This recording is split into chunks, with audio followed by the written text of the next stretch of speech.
into the secrets revealed in the Bhagavad Gita. Let's now begin the session by invoking the divine presence of our beloved Guru, the Supreme Pontiff of Hinduism, Bhagavan Nithyananda Paramashivam, with the Sadguru Vandana. Nithyanandam Paramasukadam Kevalam Jnanamurtim Dvandvatitam Gagana Sadrisham Tattvamasyaadhilaksham Ekam Nityam Vimalamachalam Sarvadhi Sakshibhutam Bhavatitam Trigunarahitam Sadgurum Tam Namami.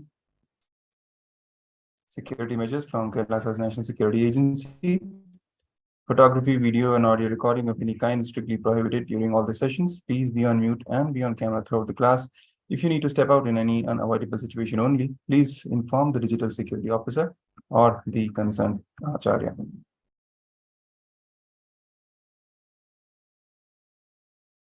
So this session is going to be on the chapter 18, the Moksha Sannyasa Yoga of Bhagavad Gita. The theme being drop everything and surrender. Supreme Pontiff of Hinduism says, surrender, essence of all the teachings. Drop everything and surrender. This is the essence of the final chapter of Bhagavad Gita and also the essence of the entire Bhagavad Gita. Throughout the ages, this has been the basis of the teachings of all the spiritual masters. That is, drop everything and surrender.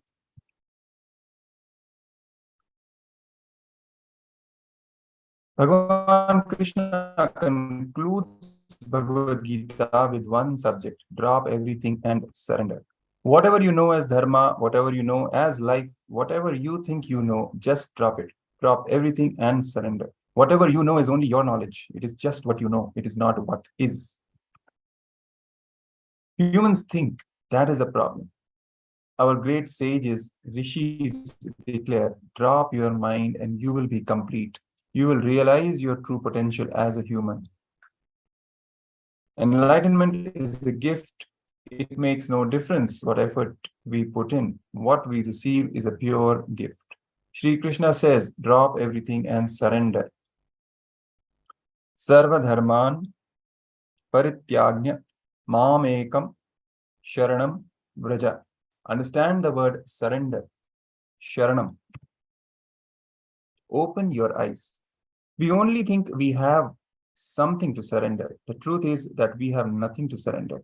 We simply need to open our eyes and see that everything that is divine, it is existence. Whatever we think is ours does not exist. The I and mind that we hold on to are mere lies. The moment we understand this, we surrender.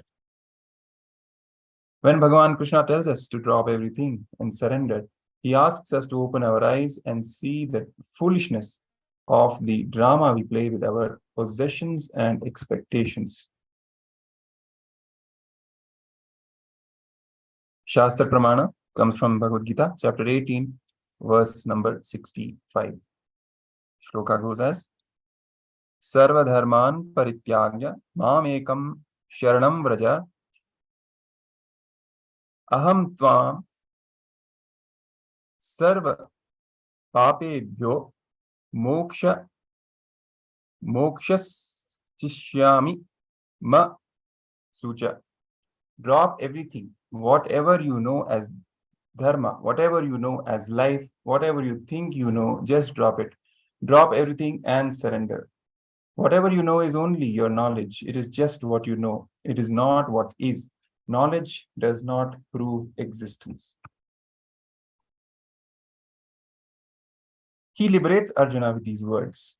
With this verse, Krishna makes Arjuna drop everything and liberates him. Now Krishna enters into the actual permanent experience. We cannot call him Arjuna anymore because he has become Krishna. He has achieved Krishna consciousness. Now only Krishna exists. There is no name for it. It is only energy. Forget dharma, the codes of conduct laid down by religions, and turn to me. I shall be your savior, says Krishna. With absolute authority, he declares, drop all your dharma and come to me with completion. This is your enlightenment. Merging with him, surrendering to him, takes you beyond all karmic bondages. The Apta Pramana for this truth comes from the surrender of Hanuman. When Hanumanji needed to fly across the ocean in order to rescue Sita Ma, he didn't hesitate. He didn't wonder, am I really strong enough? Can I really do this? What if I fail? Rather, he just took Lord Rama's name, prayed to God, and jumped. This is the total surrender and devotion we must cultivate in our lives. Now let's listen from the Supreme Pontiff of Hinduism himself, his own Atma Pramana, his personal experience when it comes to this highest truth of surrendering and dropping everything. Let's listen in.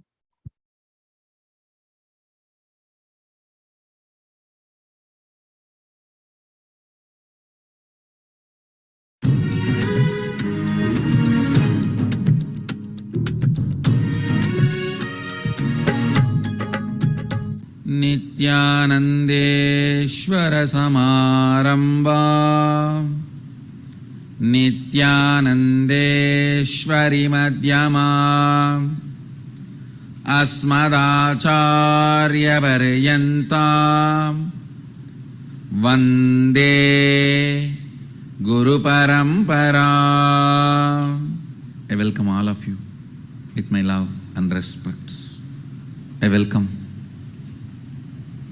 all the devotees, disciples, Samajis, Satsangis, Shri Mahants, Mahants, Kotaris, Tanedars, sitting with us all over the world through Nithyananda TV, Facebook Live, YouTube Live, and through two-way video conferencing, having Nayana Diksha.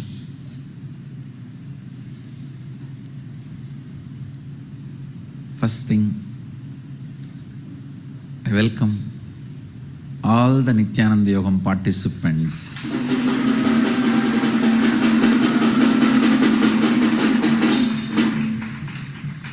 The participants who have been invited to tell you honestly, personally handpicked.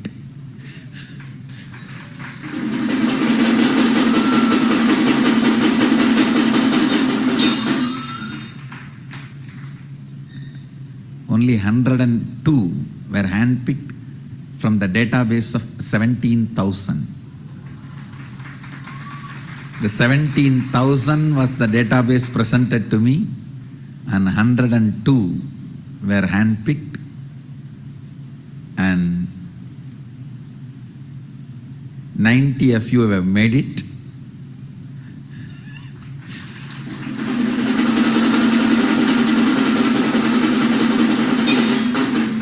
Welcome home.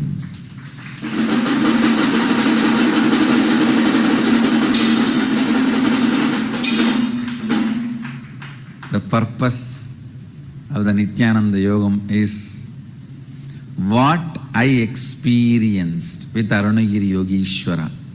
I want all of you to experience that.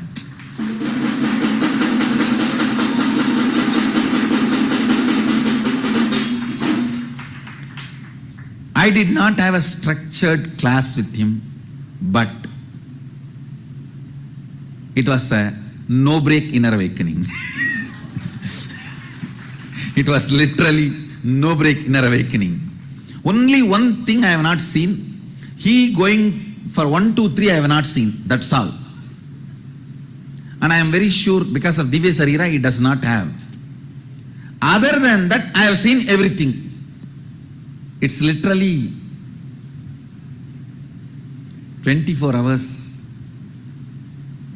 life with him. His classes, when he teaches, if he talks 10 words, at least 10 terabyte material will be downloaded. Understand?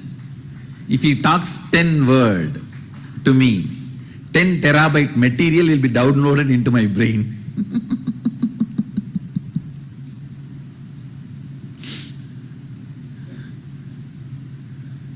The way he taught me, trained me, it was a unique style. You should actually call that as a Arunagiri Yogeshwara style.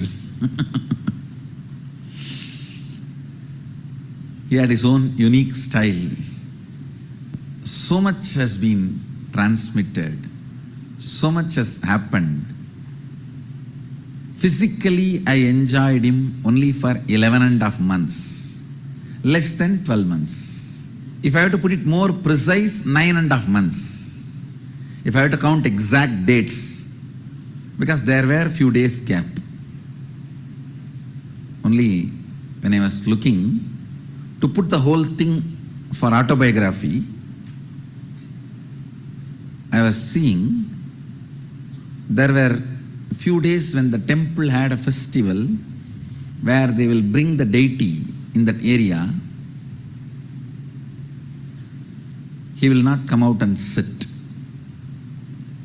Sometimes he used to take me for a walk and we will sit near the hill and listen.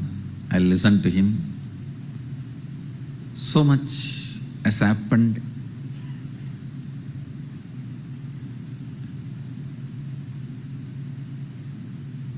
That 9.5 months spread in that 1 year. 11.5 months spread. But only 9.5 months was the, if I have to remove all the holidays, are the days where we did not spend together. It was not a structured, such a spontaneous transmission. Just that 9.5 months has done so much in me. Still I am singing His glory, building thousands of temples for Him.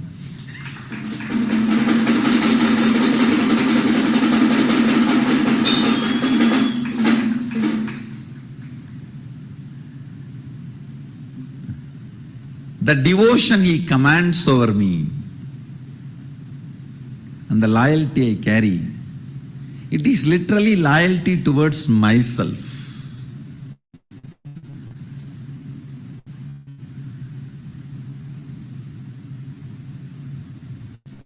That space of Sadashivoham, loyalty towards that experience, joy and gratitude towards that space. Thousands and thousands of unsaid happenings.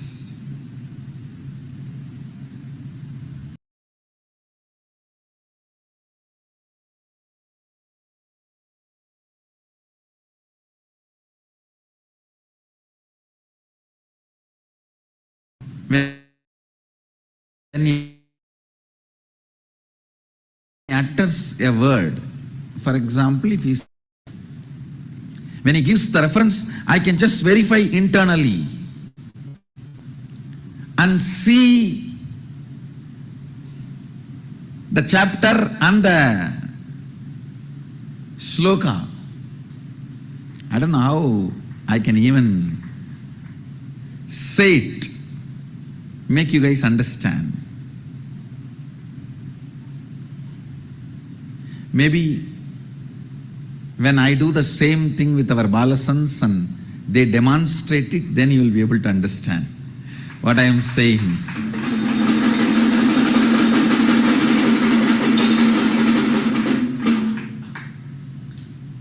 See, in 2003 I told I had my third eye awakened at the age of 12. People were, Some believed, some trusted, some had a hope it may be true. Many had eyebrows raised. Many had their reactions. But now when I made the balasans do it, when thousands manifest it, the statement looks very 12? Why? Why 12 looks too late? For Swamiji, 12 looks too late. When I uttered the same word in 2003, he claims at the age of 12 he had third eye awakening. Now it seems to be 12, too late. I think Swamiji is junior to me. Many of the Balasans will say. I am much senior to Swamiji. I am only 7'6". I am doing 360. 12? I think Swamiji is a little late. Maybe when my Balasans manifest what I am saying now, that when he uttered the word Atharvana Veda and a chapter, it just like a electric shock, something will happen and I know the whole Atharvana Veda. When he utters the word Mahanirvana or Kularnava, immediately it will be like it will land on me like a huge, a powerful spiritual shock, and I will just know the whole content and thought current of it. And when he says 7th chapter, 3rd verse says, I can see clearly in my inner space, yes, that book exists, this is the chapter and this is the verse. I tasted Sarvanyatva during that period. Please understand, I got it permanently when he merged into me is different, that is separate, but tasting it physically, where he can hold the hand of the Sarvanyatva. I picked up the habit of this biting nail by biting his nail only. And he will be so sweet and polite. I'll be sitting and cleaning his nail and cutting his nail with my own hand, cleaning it and biting it and removing. The extreme passions of Sadashiva. In those days, nail cutter and all was not lifestyle for us. The big, it used to be, I think 7 o'clock something was the name of that razor. Blade. It used to be popular in those days. With that blade only we'll cut the nail.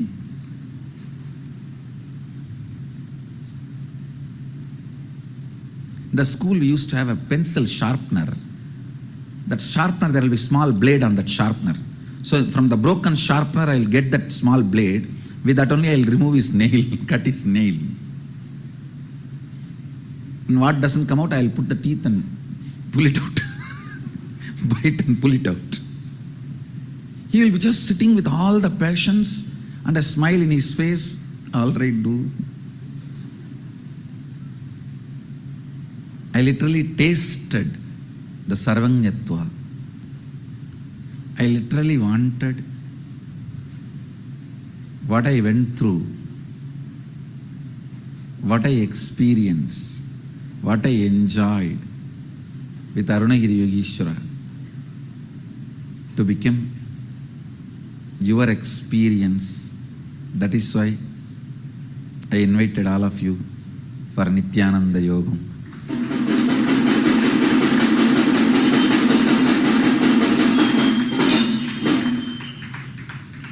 சித்தனோ சீவன் முக்தனோ பித்தனோ எத்தனோ ஏதும் தெரியாத காலத்தும் அத்தனே வந்து அருளாய் ஆட்கொண்ட ஞான சித்தனே அருணகிரி யோகியே.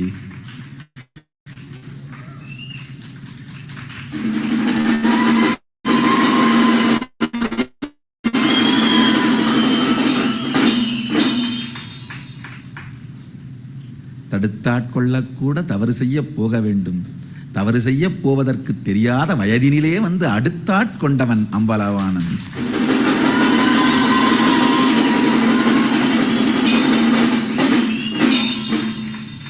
தவறு செய்ய போகும் வேளையில் வருவது தடுத்தாட்கொள்ளல். அது தெரியாத வயதில் வந்து அடுத்து ஆட்கொண்டவன். He is a symbol of guru-disciple relationship. He is symbol of all the best things you can see in the planet Earth. Whether it is patience, love, compassion, sacrifice, joy, knowledge, power. The complete manifestation of Sadashivatva. Complete manifestation of Sadashivatva. Whatever said, unsaid,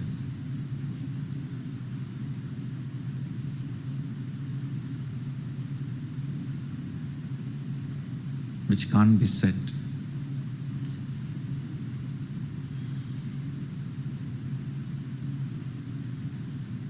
Let all the greatest, best happened in Sadashivatva between me and Arunagiri Yogeshwara. Let it happen between me and you all. I welcome all the Nithyananda Yogam participants to enjoy the space of Arunagiri Yogeshwara.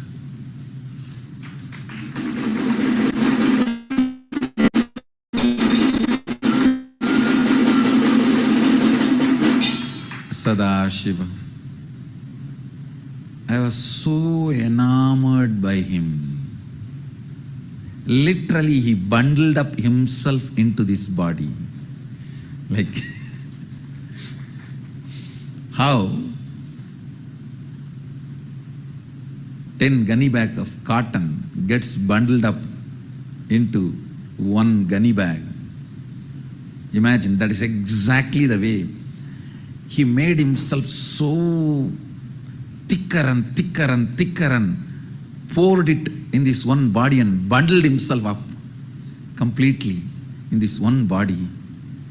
Being in love and all is too small word to describe that relationship between me and Arunagiri Yogeshwara.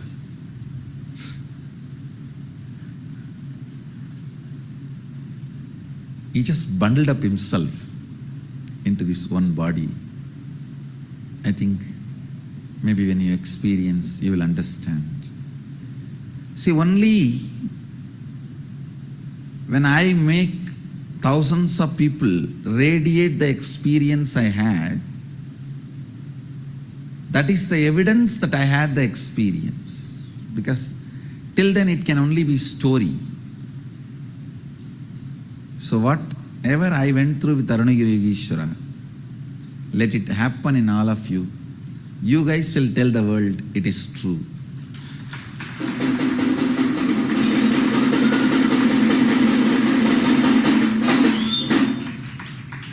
That is why I am saying the Balasans will be the biggest Nithyananda's witnesses.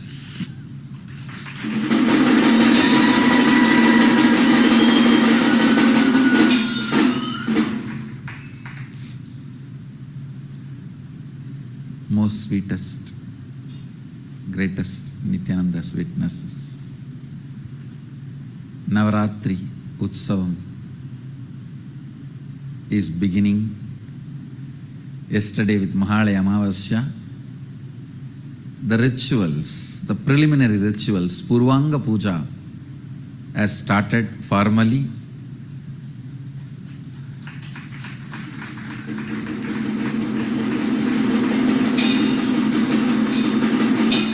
The precise exact Navaratra, 9 nights, starts from tomorrow. Navaratri starts from tomorrow. But with the Mahalaya, the preliminary rituals start. I bless you all. Let's all radiate with integrity, authenticity, responsibility, enriching, causing, living Shuddhadvaita Saivam, the eternal bliss, Nithyananda. Thank you. Be blissful.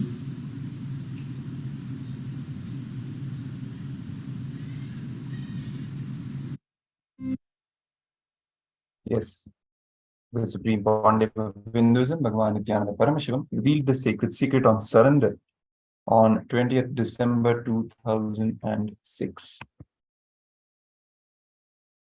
3 levels of surrender is what Swamiji explains, he reveals. The first is intellectual surrender. This means you accept that the master's intellect is sharper and higher than your intellect. This is intellectual surrender. Next is emotional surrender. This is trusting that the master's guidance on the emotional plane is more intelligent than your emotions. The third is surrendering the senses, your cognition, or the root of your cognition itself.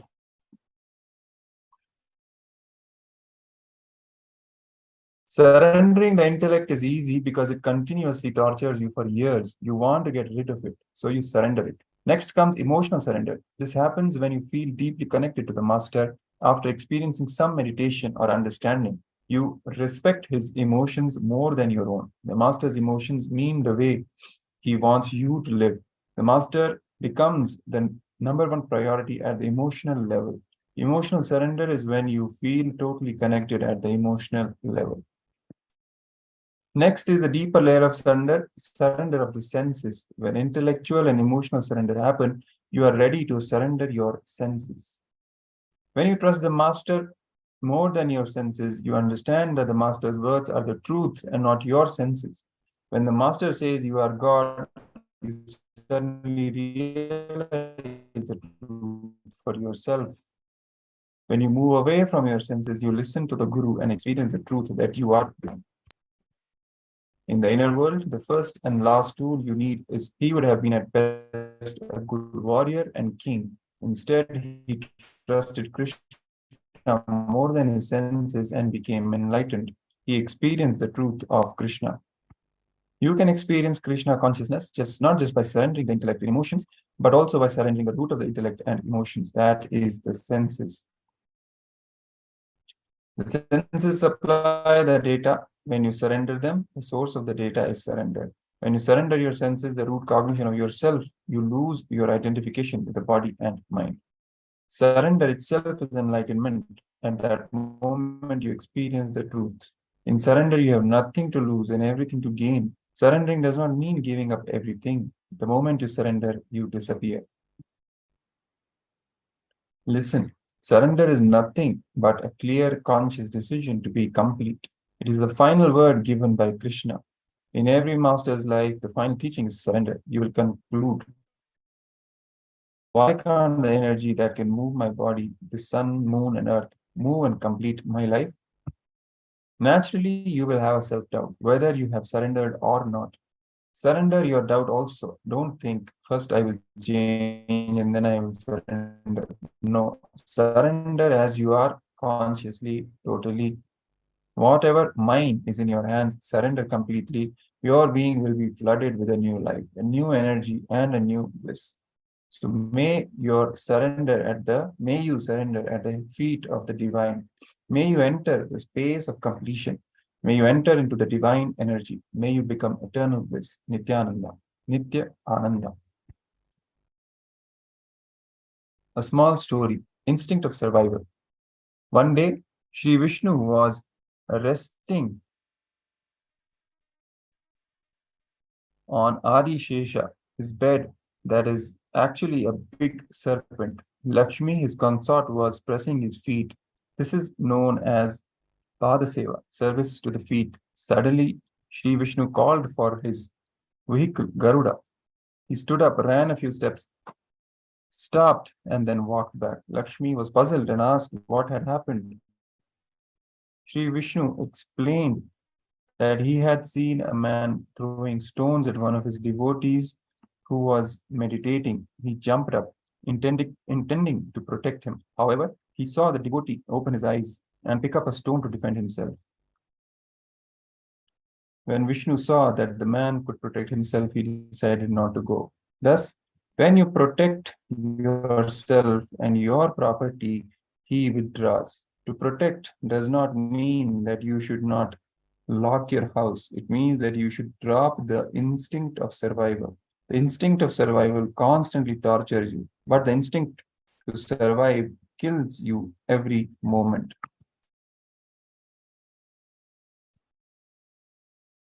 surrendering your senses.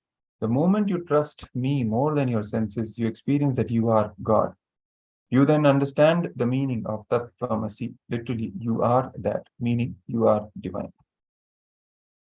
Let's listen to another short clip on 3 levels of surrender by the Supreme Pontiff of Hinduism.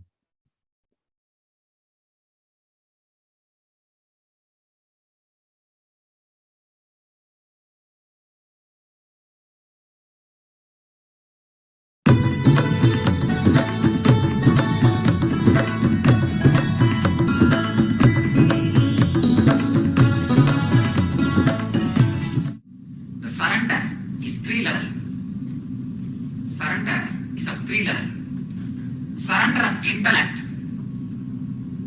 means trusting the master more than your intellect. Surrender of emotions, trusting the master more than your emotions. Surrender of senses, trusting the master more than your senses. 3 levels. When the relationship is totally mature, deeply mature, the 3rd level starts happening. Usually, people go till the end of surrendering intellect because the intellect gives you so much of torture and it gives you so much of trouble, so much of problems and doubt, mood swings and all these things. It is very easy to surrender. You just wanted to get rid. It is very, you see, you just wanted to get rid of that.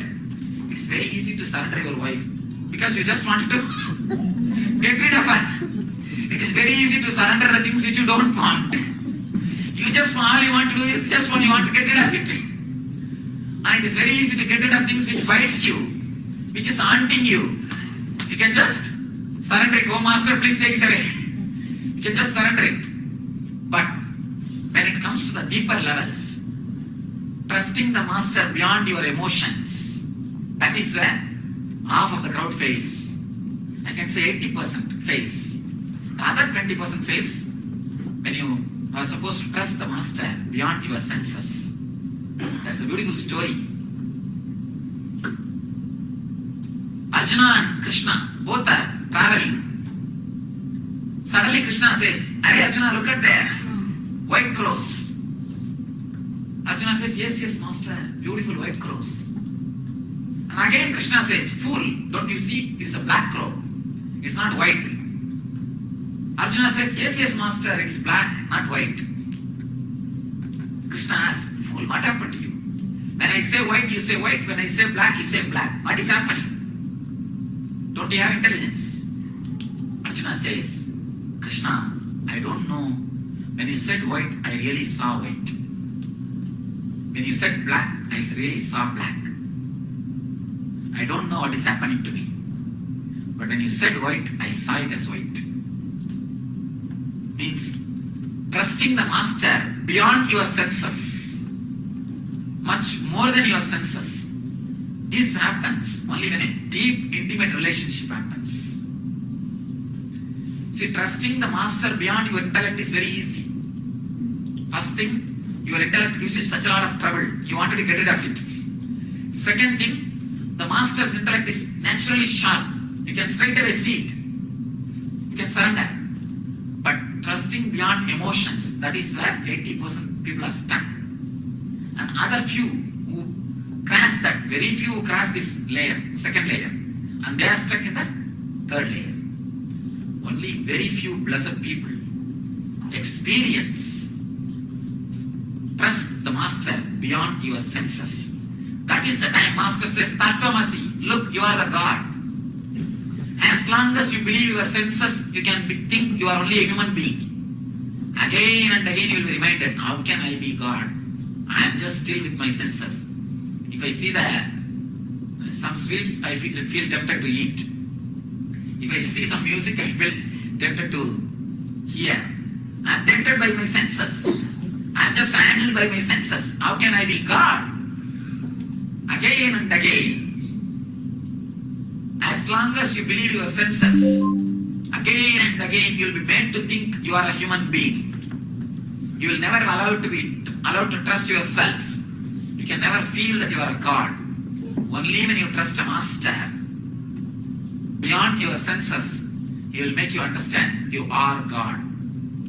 not just your senses. You are beyond your senses. Trusting the master is not going to do something good to him, it is going to do good to you. I have seen many people coming and telling me, Swamiji, I believe you, you have to take care of me. I think believing me is, by believing me, they are doing great favor for me.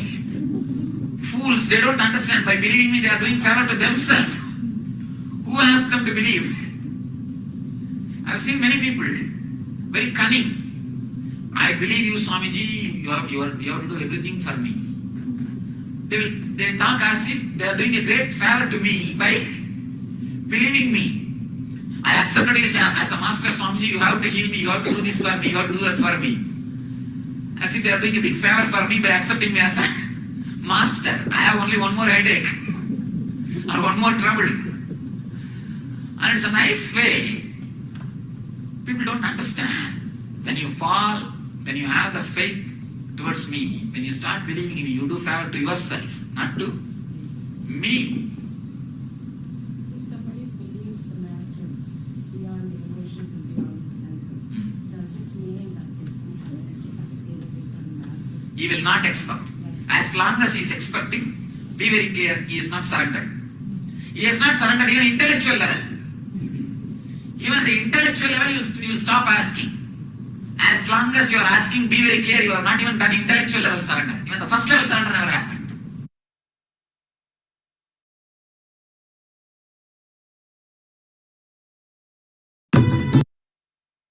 Trusting the master beyond your intellect is very easy. First thing, your intellect gives you such a lot of trouble. You want to be, but when you said white, I saw it as white. I feel tempted to hear. I am tempted by my senses. I am just not just your senses. You are beyond your senses. Trusting the who asked them to believe? As long as you are asking, be very clear, you have not even done intellectual level surrender. Even the first level surrender never happened. We always believe Master has got the Shakti to give what he wants. But we never believe he has got the Buddhi also when to give.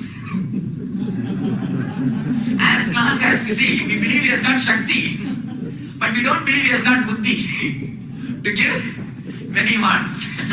We go on reminding or pestering, why do you think? Why do you think we again and again put application? We believe he has got Shakti, but we don't believe he has got Buddhi. No, we know that we can give, but the only thing we don't know, you have to please give now itself. So be very clear. As long as you are asking, you are not even achieved. That's the first level surrender. Instructions for enlightenment. Endowed with purified intellect, subduing the mind with firm resolve, turning away from objects of the senses, giving up likes and dislikes, living in solitude, eating lightly, controlling the mind, speech, and organs of action, being ever absorbed in meditation, taking refuge in detachment, and relinquishing egotism, violence, pride, lust, anger, and proprietorship, one becomes peaceful, free from the notion of I and mine, and fit for attaining oneness with the Supreme Being. Prayer of gratitude. Take a few moments now to pray to Swamiji, who is embodiment of Krishna. He may give us a glimpse of the ultimate truth. Take a few moments to offer our gratitude. Please close your eyes and pray intensely to him. Let's do this. Small prayer of gratitude. Take a couple of minutes, close your eyes, and pray intensely to Swamiji, who is the embodiment of Krishna. He may give us a glimpse of the ultimate truth, and let's offer our gratitude to him.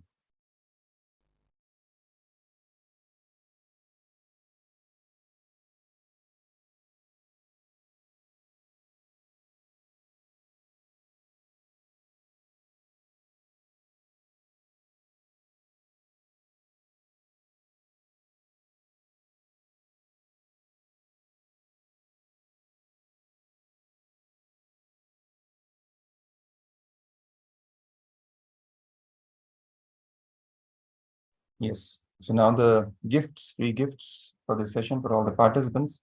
2 ebooks, the Book of Surrender and Why Gratitude.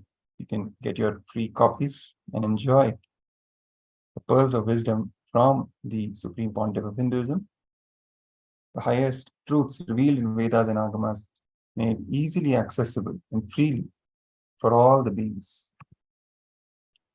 Let's now end this session with the Purna Mantra and get ready for the next session.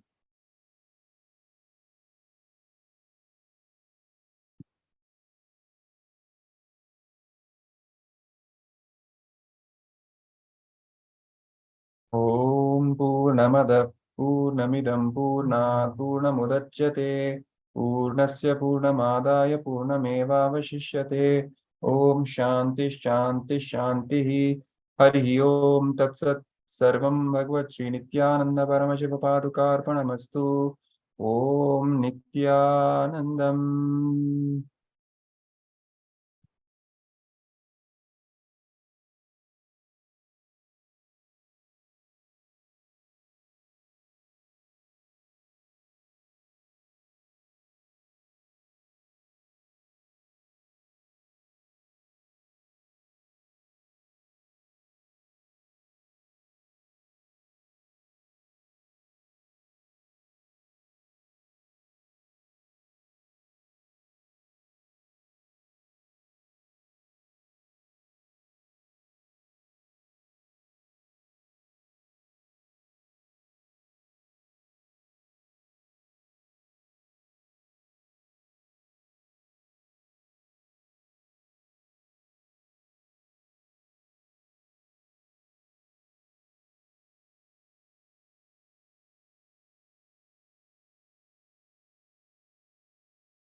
Yes.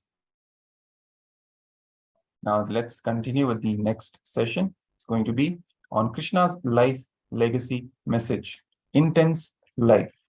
Let's begin with the Sadguru Vandana, invoking the divine presence of our beloved Guru, the Supreme Pontiff of Hinduism, Bhagavan Nithyananda Paramashivam.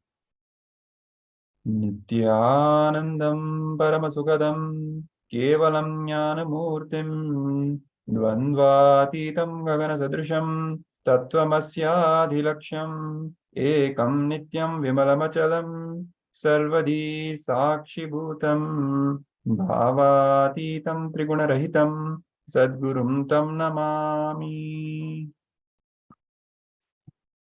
Quick overview of the security measures from KAILASA's National Security Agency.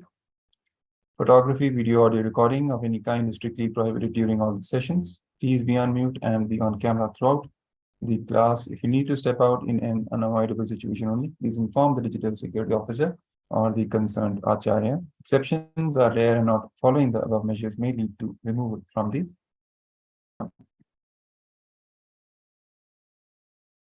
Krishna, the life, legacy, message of Krishna. Life, just intense life.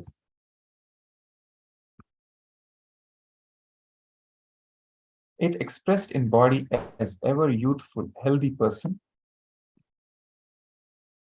It expressed in intellect as amazing strategist. It expressed in emotion as a most beautiful, pure romance. It expressed in the dimension of length, the knowledge, the dimension of breadth, amazing artistic expression, the depth, the power he manifested. Even when he is teaching the greatest truths, it was done in a very poetic form. His book is called Song, Gita. Krishna, singer, dancer, musician, strategist, a beloved for everyone. In every action, the responsibility he has shown, life. Actually, only who knows life can understand anything about Krishna, not otherwise at all. One of the important messages of Sri Krishna, Karmanyevadhikaraste ma phaleshu kadachana. Do your duty, don't worry about the results.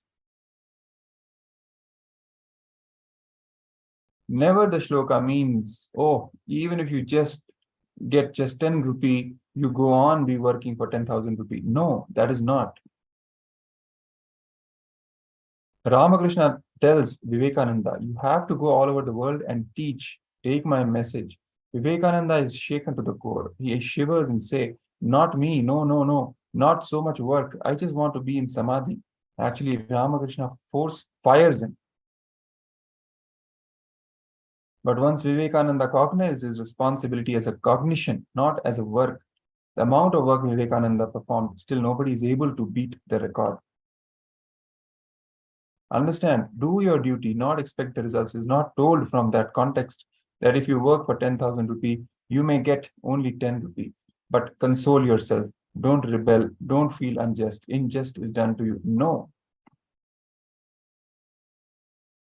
Life is such, if you work for 10 rupee, you will be showered with 10 billion rupee. But if you think you are going to be getting 10 billion rupee and you need to work for that, you will be overwhelmed and never start the work. Listen once more. Because Vivekananda thought such huge result he has to cause means so much he has to work as per his logic, he got overwhelmed about the work.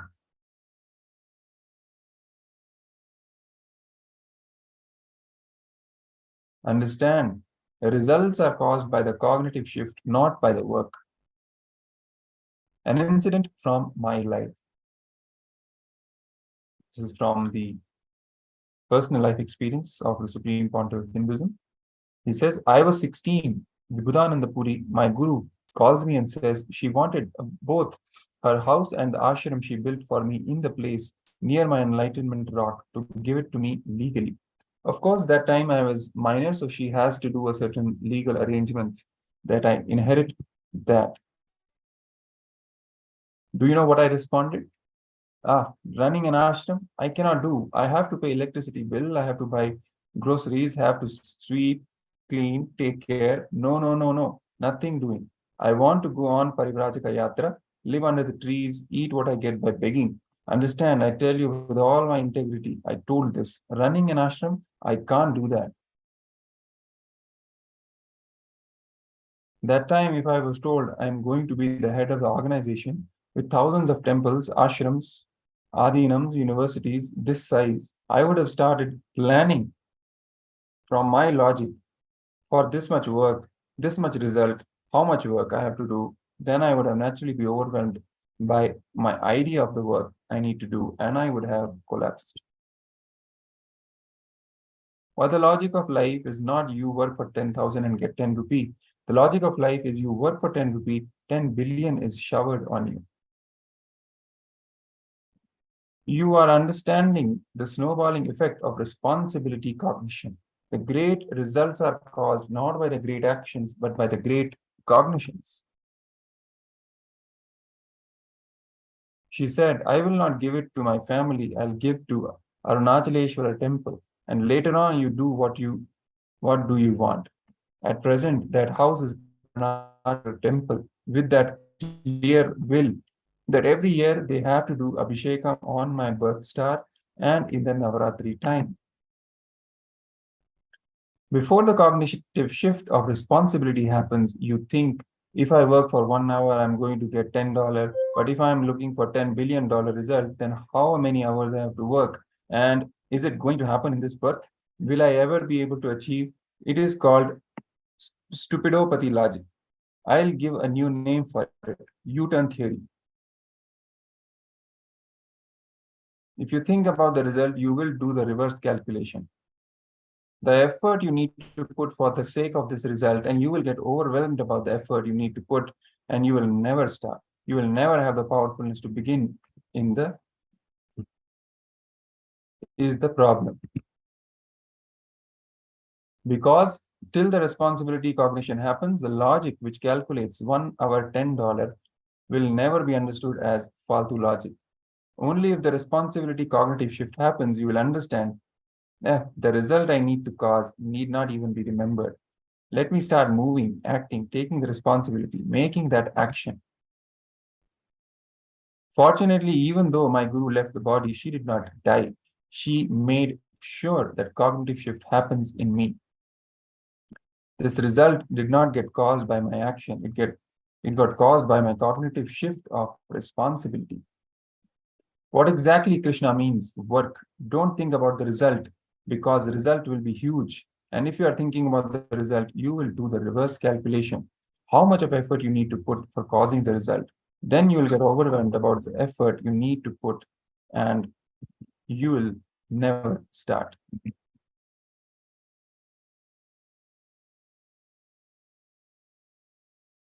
There are two states, Ishvara and Yushvara. Ishvara is taking responsibility and making it happen. Yushvara is getting overwhelmed about the actions you need to perform for the result you need to cause, and never move anything. And if you are forced to move, take U-turn. Essence of Krishna's life message legacy is life, intense life. It expresses as health, beauty, grandeur, romance, knowledge, responsibility, power in multiple dimensions, in multiple ways, but life, intense life.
we now reach the end of today's this session.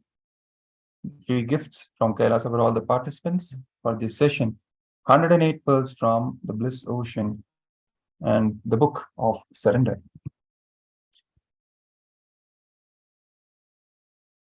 Vakyartha Sadas, declare the higher possibility that we are seed and share with as many people as possible on the social media platforms with hashtags #Paramashivoham, #KAILASA, and #Nithyananda. Let's end this session with the Purna mantra. Om Purnamadah Purnamidam Purnat Purnamudachyate Purnasya Purnamadaya Purnamudachyate. Om Shanti Shanti Shanti. Hari Om Tatsat. Sarvam Bhagavad Shri Nithyananda Paramashiva Padukarpanamastu. Om Nithyanandam.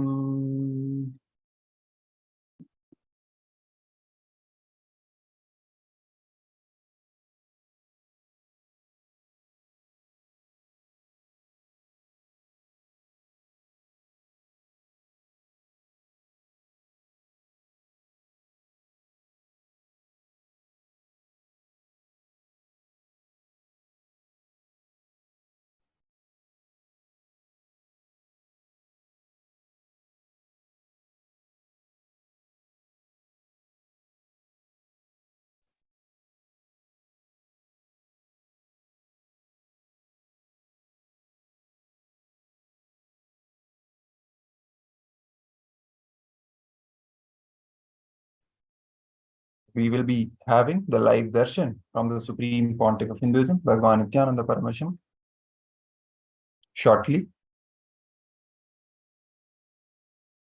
where you can even join us live and ask your questions, post your prayers, and for seeking the blessings and boons from the Supreme Pontiff of Hinduism, and he will be granting all the boons and blessings, gracing us during the live darshan itself. Today, on the first day of Navaratri celebration, we will be having a special darshan from the Supreme Pontiff of Hinduism, along with a special Alankara Deeparadhana Seva. So we invite all of you to be a part of this grand celebration during the live darshan at 7 p.m. Eastern Time or 4:30 a.m. Indian Standard Time.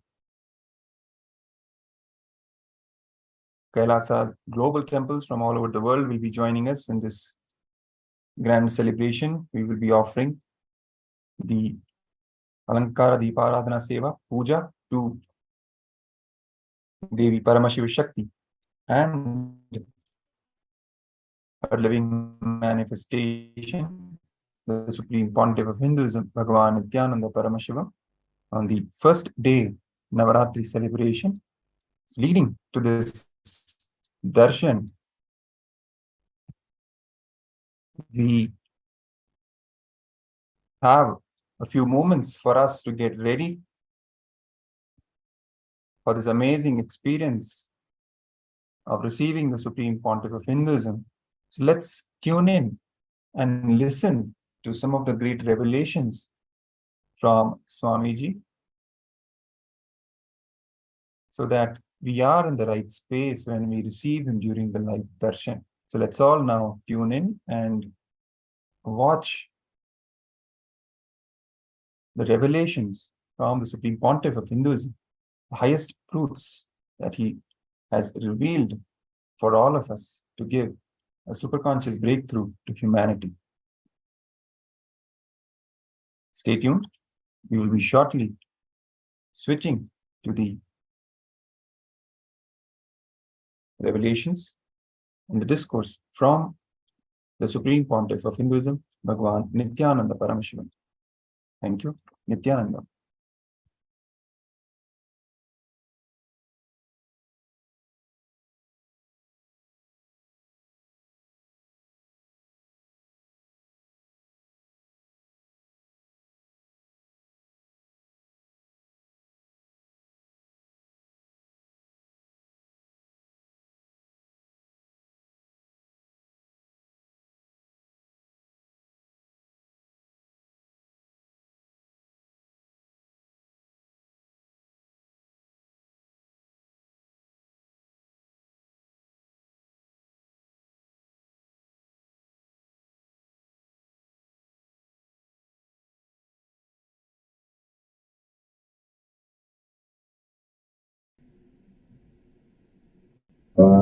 Partaya pradibodhitam Bhagavatam Narayanena svayam Vyasena kraditam Purana muninam madhye Mahabharatam.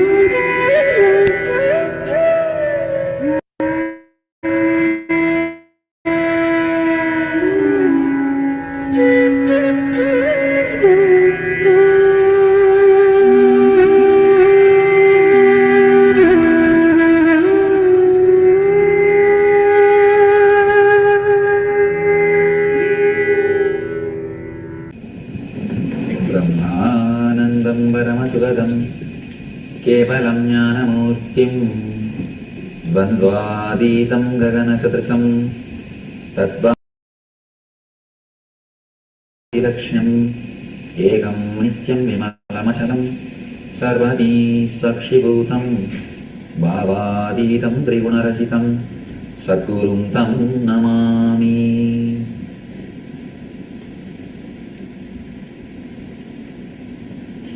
Partaya pradibodhitam Bhagavata Narayanena svayam Vyasena graditam Purana muninam Madhye Mahabharatam Advaitam Rudavarshinim Bhagavatim Ashtadashadhyayinim Ambatva Manusandadami Bhagavad Gite Bhavatveshinim.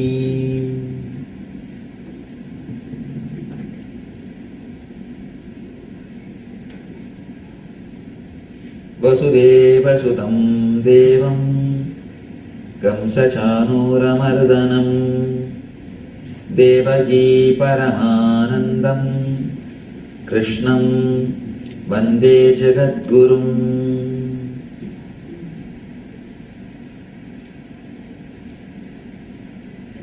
I welcome you all with my love and respects.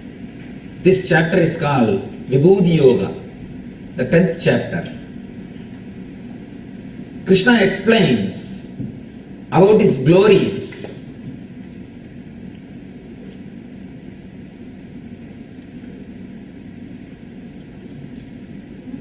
Last chapter, yesterday, he was giving the ultimate secret of how to feel deeply connected with the whole existence. Now, he starts explaining his glories. He goes on and on and on, explains how he is ultimate and how he is expressing himself. Sri Bhagavan Vacha Bhuya Evo Mahabaho Srunume Paramam Vasaha Yatte Hambriyamanaya Bhakshyami Hidakamyaya. Bhagavan says, listen again, O Arjuna, because you are my dear friend, for your benefit, I shall speak to you further, giving knowledge that is better than what I have already explained. This is the next step. He is now explaining the next step. Yesterday he gave us the technique, or he gave us the understanding of feeling deeply connected with the whole. Usually, as an individual ego, we always feel the whole is our enemy. We are all a small wave in a big ocean. But suddenly, the wave starts thinking ocean is an enemy. When it is created, when it exists, or when it drops, it is connected to ocean. But the ocean starts thinking it is somewhere different from ocean. The wave starts thinking it is different from ocean. Not only that, the wave starts fighting with ocean. Starts fighting with ocean. We are all waves of this divine. We are all part of this whole. Please be very clear, you cannot exist as an island. You cannot exist as an island. The prana which is going inside your body and which is coming out is not your property. It is the property of existence. And if that prana doesn't function, what you think as you will not be able to function.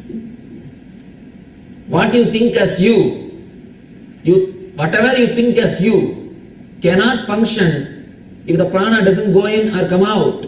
Prana means the vital energy. The very source of your life is not your property. Again and again we think we end here, the world starts here. Please be very clear, this is not your boundary. This is not your boundary. We always think our body ends, where our body ends, our boundary ends. Whatever is outside is existence. And we always think whatever is outside is our enemy. That is why we continuously try to protect ourselves. We try to protect ourselves from others. Whomsoever you see, we always look at them with the eyes, what far he has come. What he is going to steal from me. What he is going to take from me. How he is going to exploit me. Continuously you are in the protecting mood. The moment you see somebody, you have started your calculation. What for he is here and what I should do before he does anything to me. You are ready. Always we are calculating because we feel threatened by the existence of other.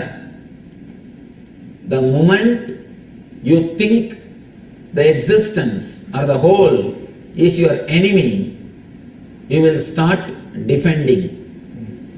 Please be very clear. Defending is nothing but a polite word for offending.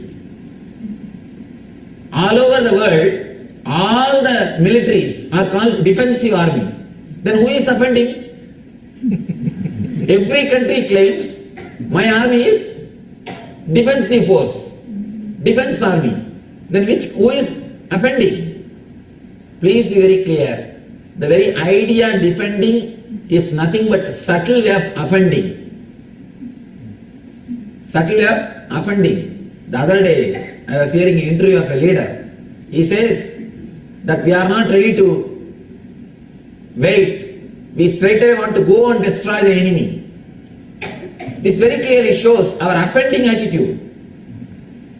Be very clear, all defending is directly or indirectly offending. It is offending. When you feel the whole is your enemy, except you, everybody is enemy, continuously you fight. Continuously you start fighting. The fighting mood creates more and more violent feeling in you, more and more restlessness in you. First thing Krishna teaches as the Rajavidya Rajaguhyam means the secret of secrets. Existence is not your enemy.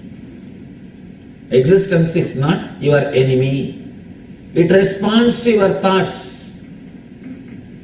It continuously cares for you. It is intelligence.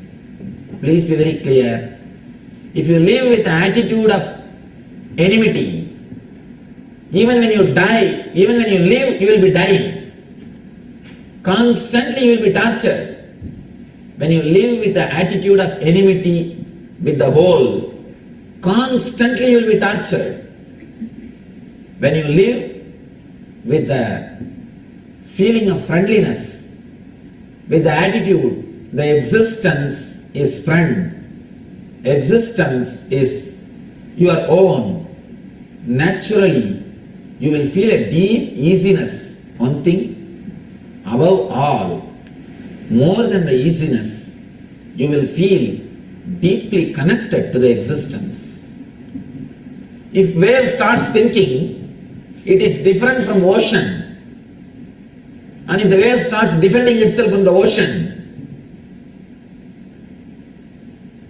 all we need to understand is how much wave tries to defend itself from the ocean, it is going to fall into the same ocean. As a nature, wave starts in the ocean, exists in the ocean, and is going to fall into the ocean. If it understands it is part of the ocean, it will be utterly relaxed. It will live the blissful life. If it doesn't understand, it will fight with the ocean, but it will fall into the ocean. The ultimate secret which Krishna wants to reveal is existence, Parashakti, Brahman is your friend. The universal energy is not your enemy. It is intelligence and it responds to your thoughts. This is the first understanding. Next, in this chapter, he says, I am that. He says, I am the whole existence.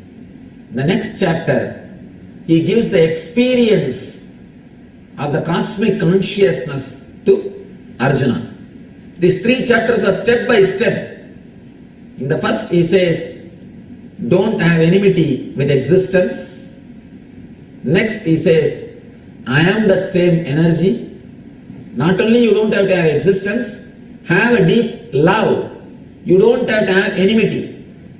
Yesterday's chapter says, drop your enmity against universal energy, Brahman and Atman. Today he starts how to be connected, how to feel connected to the existence. Tomorrow in the Visvarupa Darshana Yoga, he gives the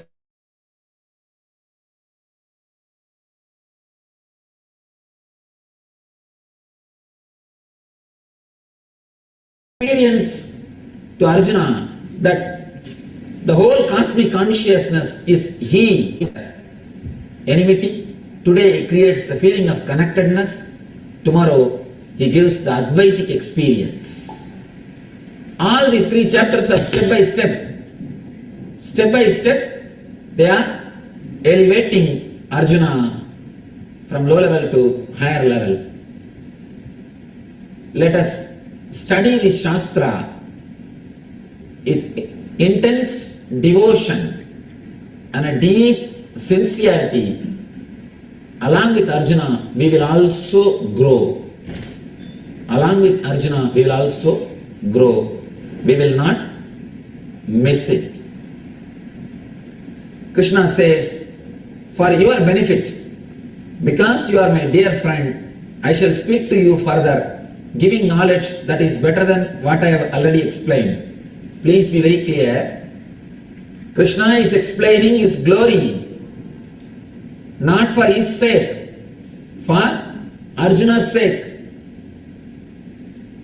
Krishna is not explaining his glory to show his ego. No. We need to understand an important thing. Ego of the king is based on how many persons accept him as a king.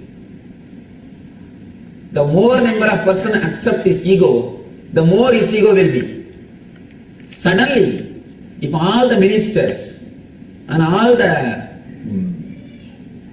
warriors and all his citizens are taken away from him, what will happen to his kingdom? Or what will happen to his kinghood? He will lose the very base, he will lose the very idea. He will not be anymore king. His very ego will be totally shaken. Beautiful story. There was a great saint called Dakshina Swamigal. He lived in Tamil Nadu. When he was alive, when he was with the body, one king came to meet him. This Dakshina Swamigal never used to wear a dress. He will live a Paramahamsa life. He never used to wear any dress. He is just like a child. He will live happily. He was sitting under a big tree and meditating blissfully. This king came to see him. And the king expected that Swami should stand up and receive him with all the respect. And this Swami did not bother. He did not even care about the king. King came with all his ego and said, "What? You are an ordinary beggar? I am a king. Don't you know how to respect me?" The Swami started laughing. He said, "Actually, you are the beggar. You are begging the respect from me. You are begging respect from me. You feel respected only when somebody gives. But I don't feel respected even somebody gives. Or I don't feel that I am disrespected when somebody doesn't give. When somebody respects me or not, is nowhere related to my consciousness. I am not asking you, why are you not respecting me? I don't bother about you. The moment you ask, be very clear, you are a beggar. Then he says, your personality or your ego can be shaken when all your army people leave you, when your ministers leave you. So you being a king is dependent on somebody. Be very clear. That is why always these leaders are in trouble. Never think leaders are leading you. You are leading the leaders.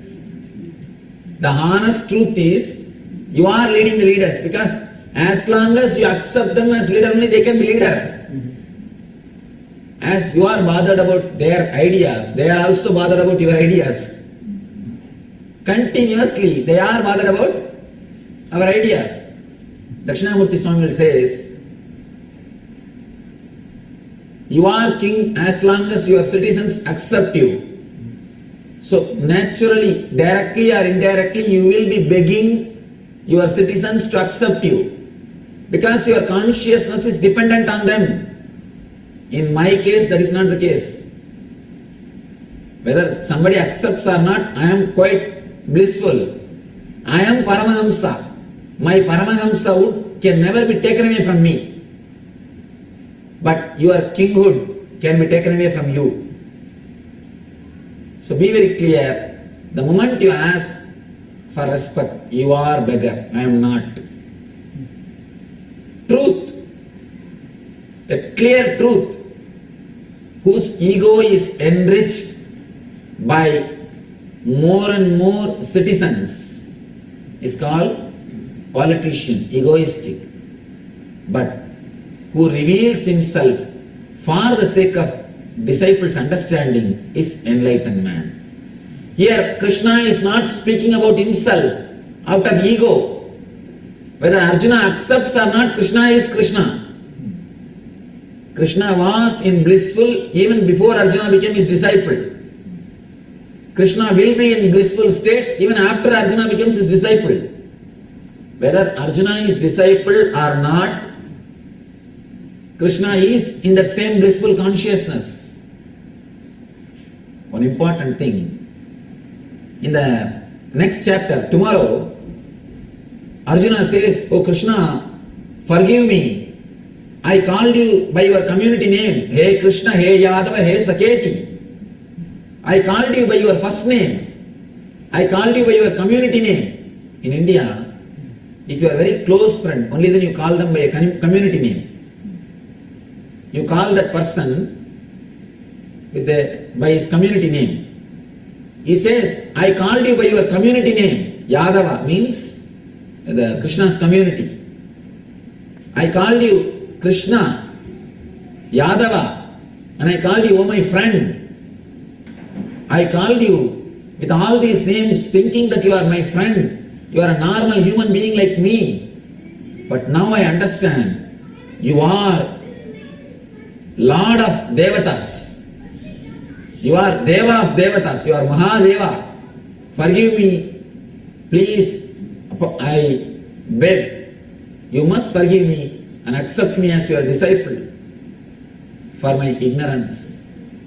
I do not know your greatness. Forgive me. Because of this statement, Krishna's ego has not become big. One thing, Krishna was saved. He had all the glory from day one till the end. Even with all his glory, he allowed Arjuna to call him by all these first names and community names. He never said, don't you know? You don't know who am I? How dare you call me by my first name?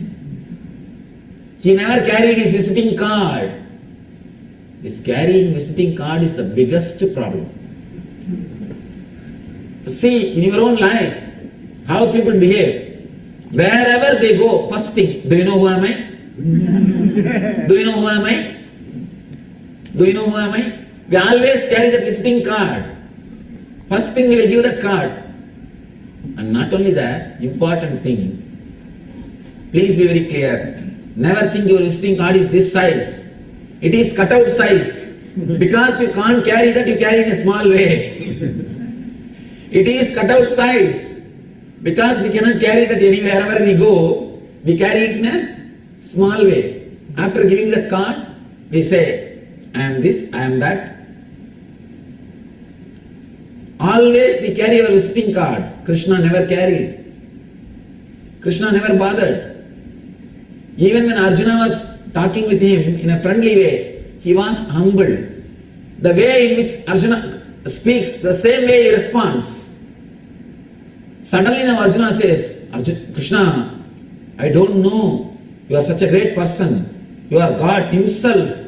Please forgive me. Even after that, Krishna has never become egoistic. He says, don't worry, don't bother about that. He is simple, he is humble. Even after that, Krishna is saying, before, at the time of experience, and after the experience, Krishna is same. Only Arjuna undergoes a tremendous change. Before the Gita started, at the time of Gita, and after the Gita, Krishna is same. But before the Gita, Arjuna was different. At the time of Gita, Arjuna was different. He was growing. After the Gita, he was totally different man. Here, Krishna is not explaining his glories out of ego. He is explaining to give understanding to Arjuna. He is explaining so that Arjuna will start experiencing him. So be very clear. When Krishna says here, I am, he means the cosmic consciousness, the egoless being, the enlightened energy. Again and again, he expresses the glory of enlightenment, glory of Atma Jnana. That is why he is so confident and so clear, with such a clarity, with such a coolness, he explains, I am everything. Even to utter these words, you need courage. Please be very clear. Even to utter these words, you need courage. No normal man can say, I am God to somebody. If you say, you can be sure, next day you will be in asylum. You will be asylum, and they will be reserving a special seat he is courageous enough to declare, and not only declare, the person who is listening experiences it. What is the science? What you need for an enlightened man to declare himself as enlightened and to declare himself as a God, and what you need for a disciple to experience that as a truth. Two things. There are so many hundreds of enlightened people declare this truth again and again and again. But some people who listen, they became enlightened, like Arjuna, like Vivekananda. Ramakrishna says, who came as Rama, who came as Krishna, is residing in this body as Ramakrishna. Boldly declares, that also not when he was healthy, when he was suffering by cancer. He is suffering from cancer, throat cancer. That time he declares boldly, who came as Rama, who came as Krishna, has come down in this body as Ramakrishna. But that word has done something into Vivekananda. Narendra has become Vivekananda. Sometimes a disciple who hears, he becomes enlightened. Sometimes the disciple who hears, he is hurt, he is disturbed. What you need to create this experience? See, be very clear. Experience of Krishna, experience of Christ, experience of Buddha, experience of Mahavira is all one and the same. As enlightenment experience, it is all one and the same. But when they expressed, why different kinds of reactions? When they express, when they declare their divinity, their experience, somebody has become enlightened and somebody has ran away from Buddha. If you see, when he started telling, he is enlightened. There were many disciples around him who are practicing with him. Actually, there are few people who are staying with Buddha and practicing. When they heard that Buddha declaring enlightened, he is enlightened, they ran away from him. Some people run away, some people became enlightened, and now all we need is, we also should become enlightened. When we listen Krishna's words, how can we listen? And how can we have that benefit?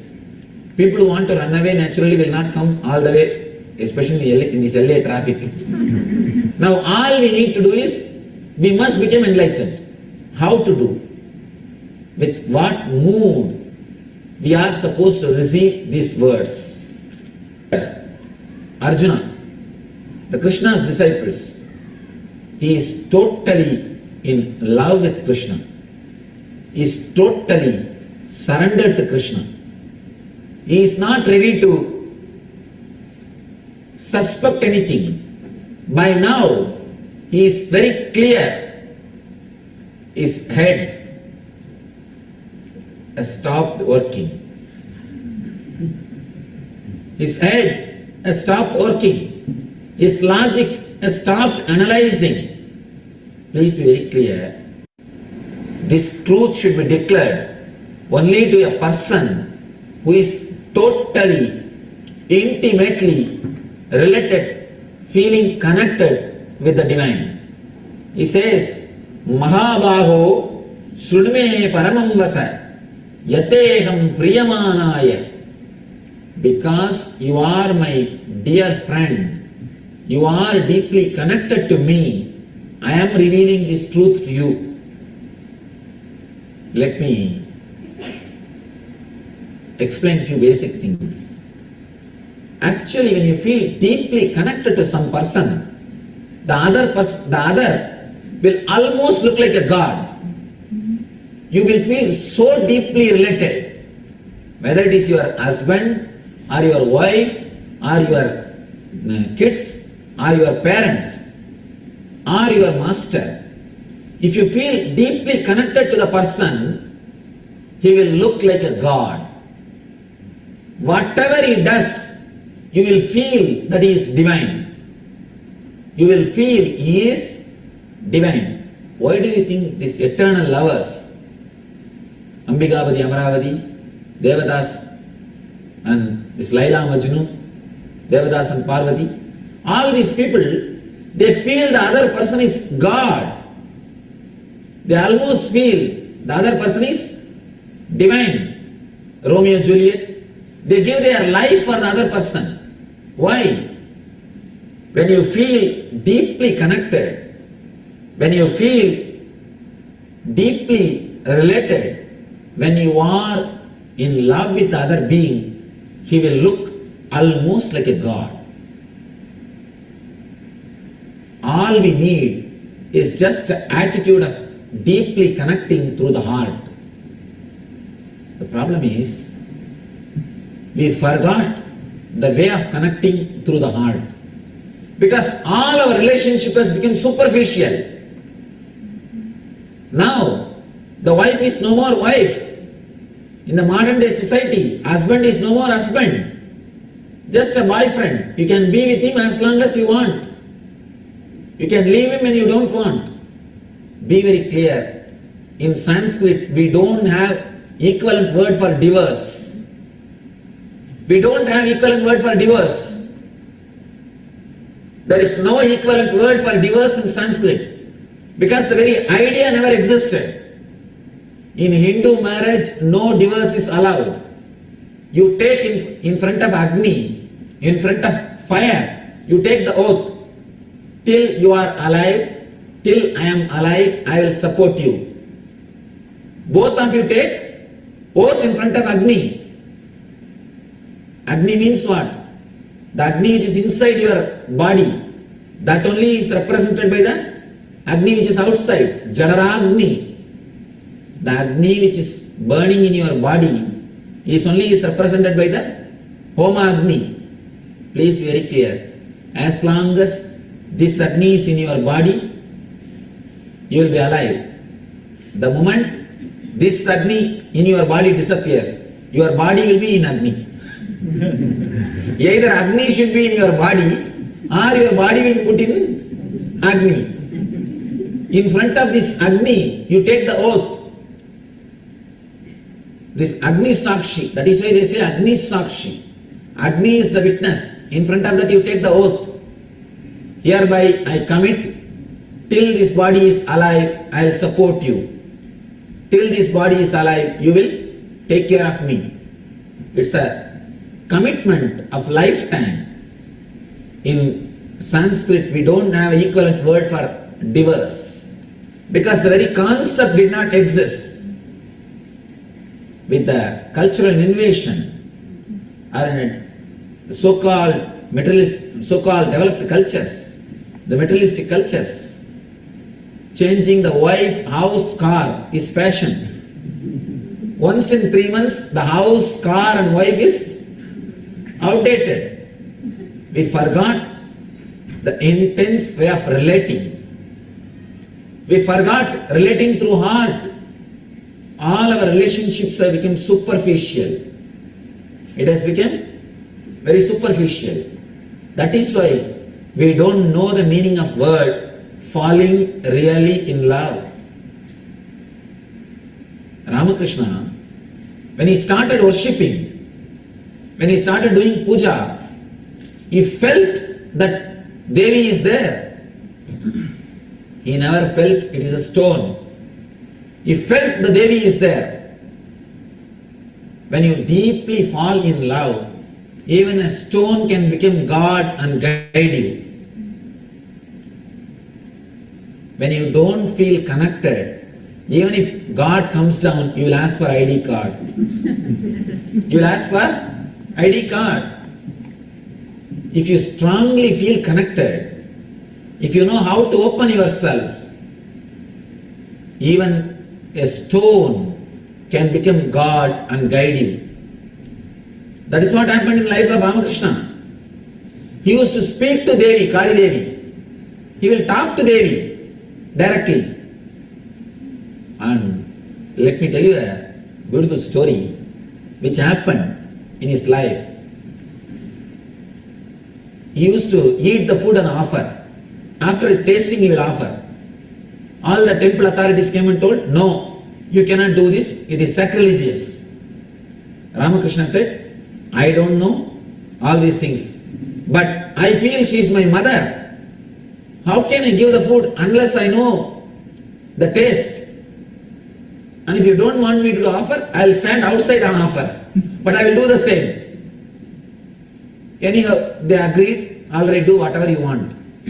Not only that, when he decorates Devi, after that, he will take a small thread and keep near the nose to see whether she is really breathing or not. Whether she is really alive or not. And story says the thread used to vibrate by the prana of Devi. And it really used to vibrate by the prana of Devi. And not only that, this is a beautiful story, all of you should understand. And it is solid truth. Please understand, it is truth. In Bengal, if you are from Bengal, you know, they will put the conch bangles made out of conch shell in the hands of Devi. People, devotees will bring the conch shell bangle and they will put that bangle on the Devi's hands. The Devi Kali has got 4 hands. The Abhayasta, Varasta. In this hand she is holding the Katka, means the sword. In this hand, the Munda, the head of the Asura, Rakshasa. Actually, it is a philosophical representation. If you cut your ego with the Jnana Katka, the knowledge sword, she will always protect you and take care of you. Once your ego is cut by the Jnana Katka, the knowledge sword, she will give you Abhaya and Varada. In all the 3 hands, it is easy to put the bangle. Because in this hand, the katka can be removed, you can put the bangle. In this hand, you can put the bangle, and in this hand also you can put the bangle. The 4th hand, that Devi statue is to hold the Kapala, the head of the Rakshasa. In that hand, you cannot put the conch bangle. Suddenly one day, some devotee brought 4 bangles. In half an hour, when Ramakrishna came out, all the 4 bangles are there in the hands of Devi. All the 4 is there in a proper place. This bangle is also not broken, but it has gone into the Devi's hand. Physically impossible. Statue is also not broken, and bangle is also not broken. Bangle is only this size, but the statue, the hand is too big. No way it is possible. And the devotee was surprised, shocked. If you read the reminiscences of Ramakrishna in original Bengali, this incident is mentioned. There is a beautiful book. Close devotees of disciples of Ramakrishna, the household of disciples, they have written their reminiscences. In that they clearly describe. The devotee is shocked. He says, Master, how did you put that bangle? Did you break it and paste it? He said, no. Or did you break the statue? No. The statue is made out of marble, black marble statue. Stone Vigraha, black marble statue. Neither the statue is broken, nor the bangle is broken, but the bangle is there inside the hand. Devotee was shocked. In other 3 hands it is easy to insert. This hand it is impossible. He asked, how did you do? Ramakrishna says, what is there? I told mother drop that head for a few minutes. And she dropped the head. I put that bangle. Again I gave the head. She started holding. That's all. Please understand, if you go to Dakshina or Calcutta, don't miss to see that bangle. Still that bangle is there. Actually, somehow by divine grace, I had the chance to go into the Garbha Mandir and I clearly saw that bangle. With my eyes I saw that bangle. It is there. Still it is mystery. I don't know how he put. One thing is sure, neither the statue is broken, nor the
Swamiji has been through.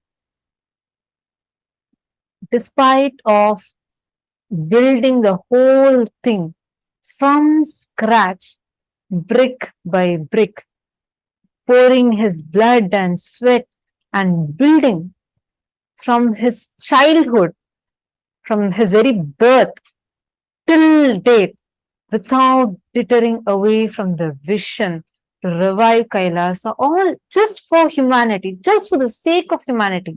Swamiji is not going to gain anything out of it, but just out of that compassion, doing tyaga of everything else, despite of living such a life, the kind of attacks that Swamiji has faced and continuing to face, not once, never once, even in a slightest way, Swamiji has even uttered a statement or even thought of questioning the Pati, questioning Paramashiva. We all can see it. We all have witnessed it.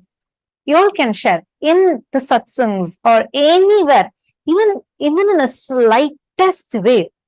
Have you ever seen, despite of the most cruelest things that Swamiji has been through, have any of us even seen even a hint of questioning the Pati? Never.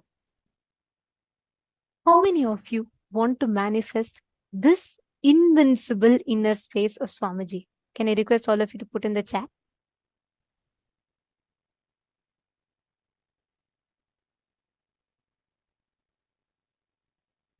Can I request each of you to please post in the chat? How many of you want to reflect exactly this inner strength, this invincibility? Oh my God, the whole chat is saying me, me, me, me. Understand, the only thing we need to do today during the darshan, offer your simple integrity to Swamiji, your simple obedience, simple attachment. Just commit. The Swamiji gave the exact formula, right? Swamiji, whatever happens, whether I know or not, because Swamiji said that is my reality, because this is what Swamiji has blessed, that is my reality. Never questioning the Pati, never questioning the Guru, never questioning Paramashiva. This is the inner software, the inner infrastructure of Swamiji's inner space. And this is what we all need to, we all just need to replicate and cognize in our inner space to become invincible like our Swamiji. Today, during the darshan, all of you can just ask, you all can offer, commit your integrity, all of you who are posting. And I'd also like to share with you all have a wonderful opportunity to offer the Pratyaksha Pada Puja, through which you can experience the space of simple surrender, simple integrity. So we request every one of you, all those who want to offer, the links are posted in the chat. You all can head to it. And today during the darshan, just Pray this one thing to Swamiji, and we all will be blessed with this powerful initiation. And now, let us chant the Dhyana Shloka of Soma Skandamurti, the form of Paramashiva that we are all going to be having the darshan of today. Dakshalambitavamanidritapadam Krishnam Mrigam Chabhayam Tankam Chadhadatam Varam Chakatakair Vibhranaya Vamake Vamalambita-nidritaya padaya devya yutam madhyataha skandena-abjakaradvayena sahitam somaguhesham vaje. Now, let us all get ready to receive the darshan of Soma Skandamurti, Shishya Bhavamurti forms of Paramashiva. I request all of you to please keep the Subramanya Yantra that all of you have drawn in front of the camera. Today, every one of you that have posted, yes, I want to experience this invincibility of Swamiji's. This initiation is literally gifting us that Ajayatva, the invincible inner space of Swamiji's. Let us all get ready to receive the initiation. Please sit with your head, neck, and spine in a straight line. Close your eyes. Enter into deep meditative space and chant the Mahavakya.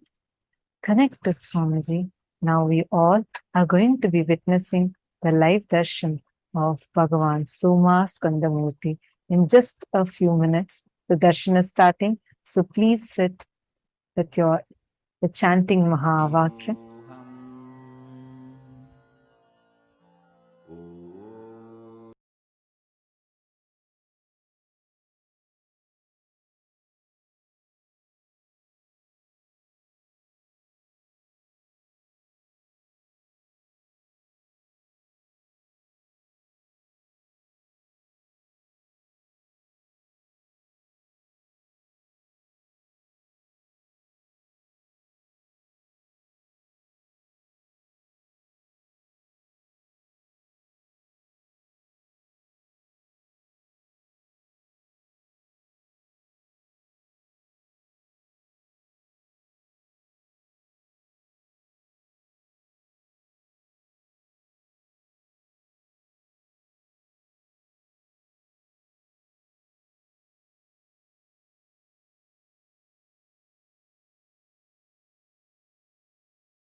with your eyes open, is darshan. Come, let us all now move from meditation to darshan. Slowly, very slowly, please open your eyes.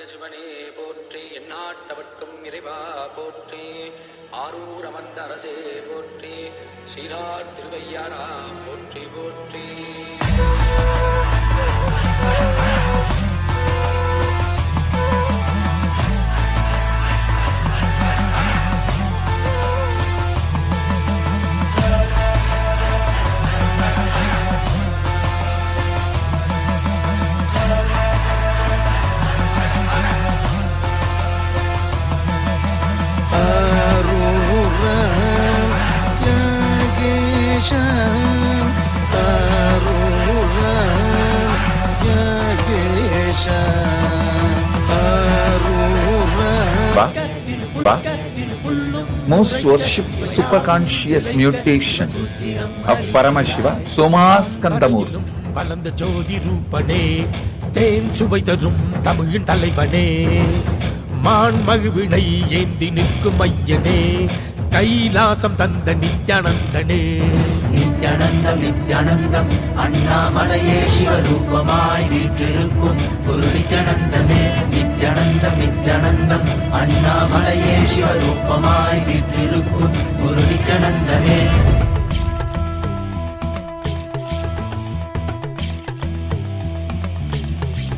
Shiv Shiv नमः शिव श्री रुद्र तांडव शिव परशिव महेश्वर श्री काल काल ईश्वरा. शिव शिव नमः शिव श्री रुद्र तांडव शिव परशिव महेश्वर श्री काल काल ईश्वरा.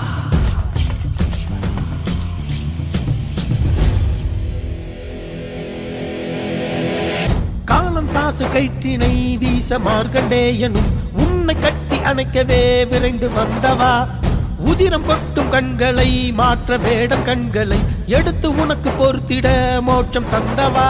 அண்ட மொத்தம் ஆண்டிடும் அகண்ட ஜோதி ரூபனே, அடியாரின் பக்தி ஏற்றிடும் எமையாளும் நித்யானந்தனே.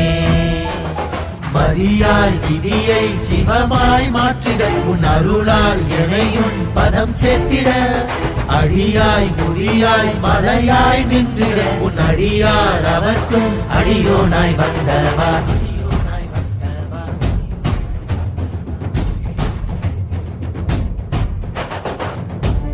நம சிவாய சிவ சிவாய நம சிவாய நம சிவாய शिव शिवाय नमः शिवाय.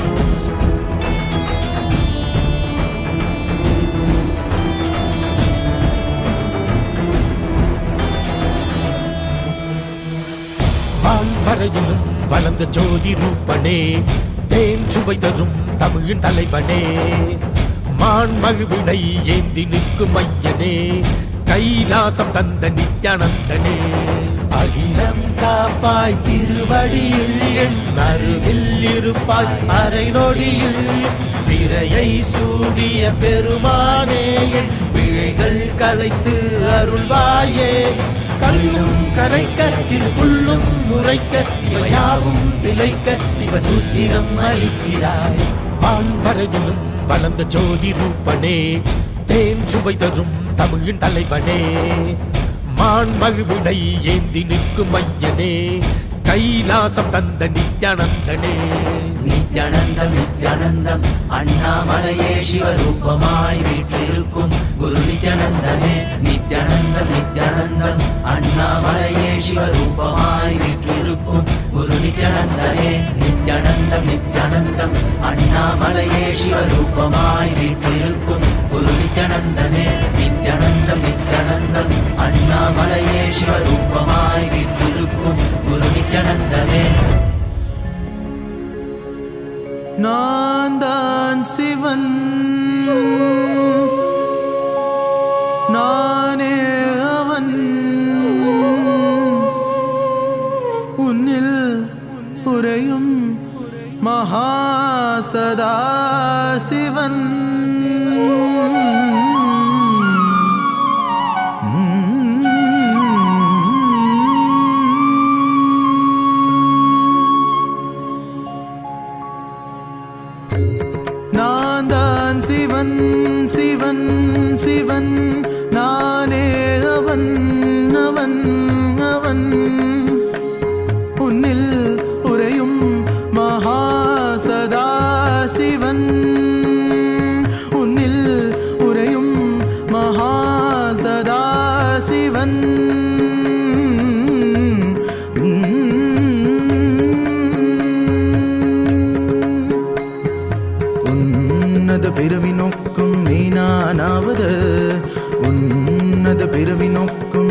நானாவது உனக்கு என்னை தெளிவாக்குவது காருண்யம் எனது உன்னத பிறவி நோக்கும் நீ நானாவது உனக்கு என்னை தெளிவாக்குவது காருண்யம் எனது உண்மையை புரிந்து கொள்வாய் மட நெஞ்சே உன்னை நீ புரிந்து கொள்வாய்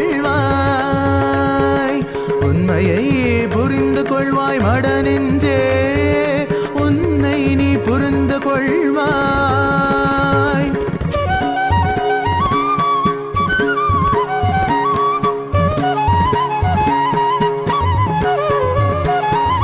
என் கண்களை நீ பார்த்தது போதுதான் உனக்கென காத்திருந்தேன்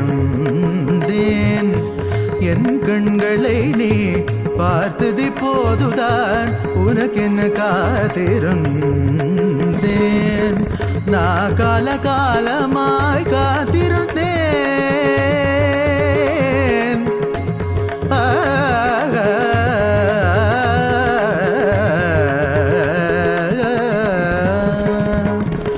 நான் காலகாலமாய் காத்திருந்தேன் காயும் நிலவும் காற்றியும் இருந்தெல்லா ஒன்றே ஒன்றே நீயும் நானும் இருவிரெல்லா ஒன்றே ஒன்றே ஒன்றே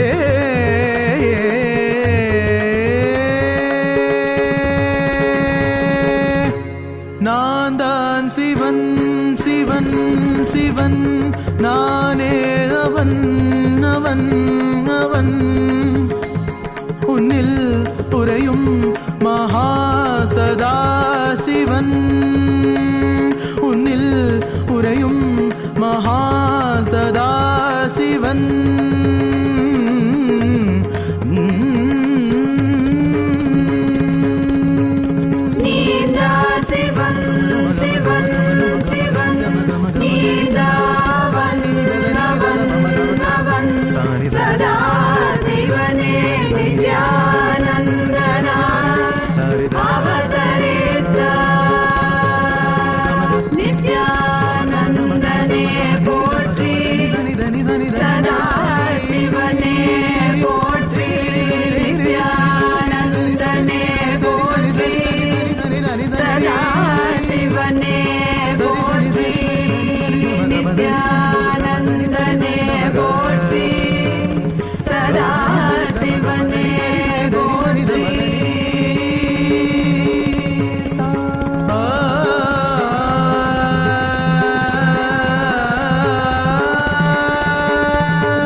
Prayers.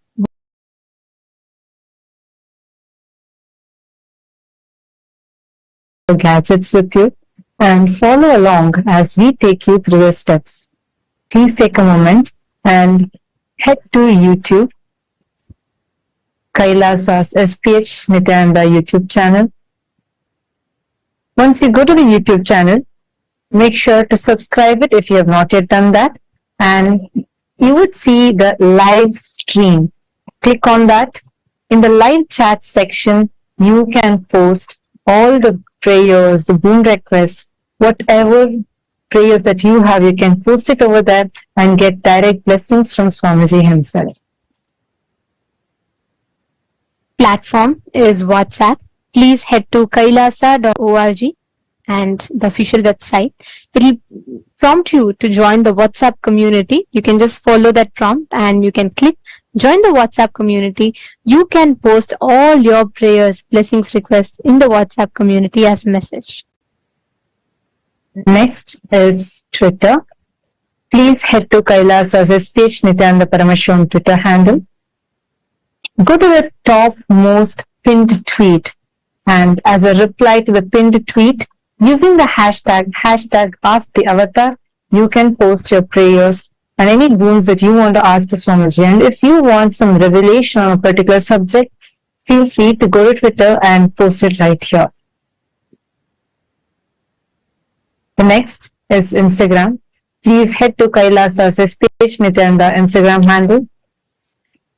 Click on the profile picture and it will lead you to the live video. Right under the live video in the live chat section, you can post your prayers and any boons you want to ask and directly receive the messages, blessings from Swamiji himself.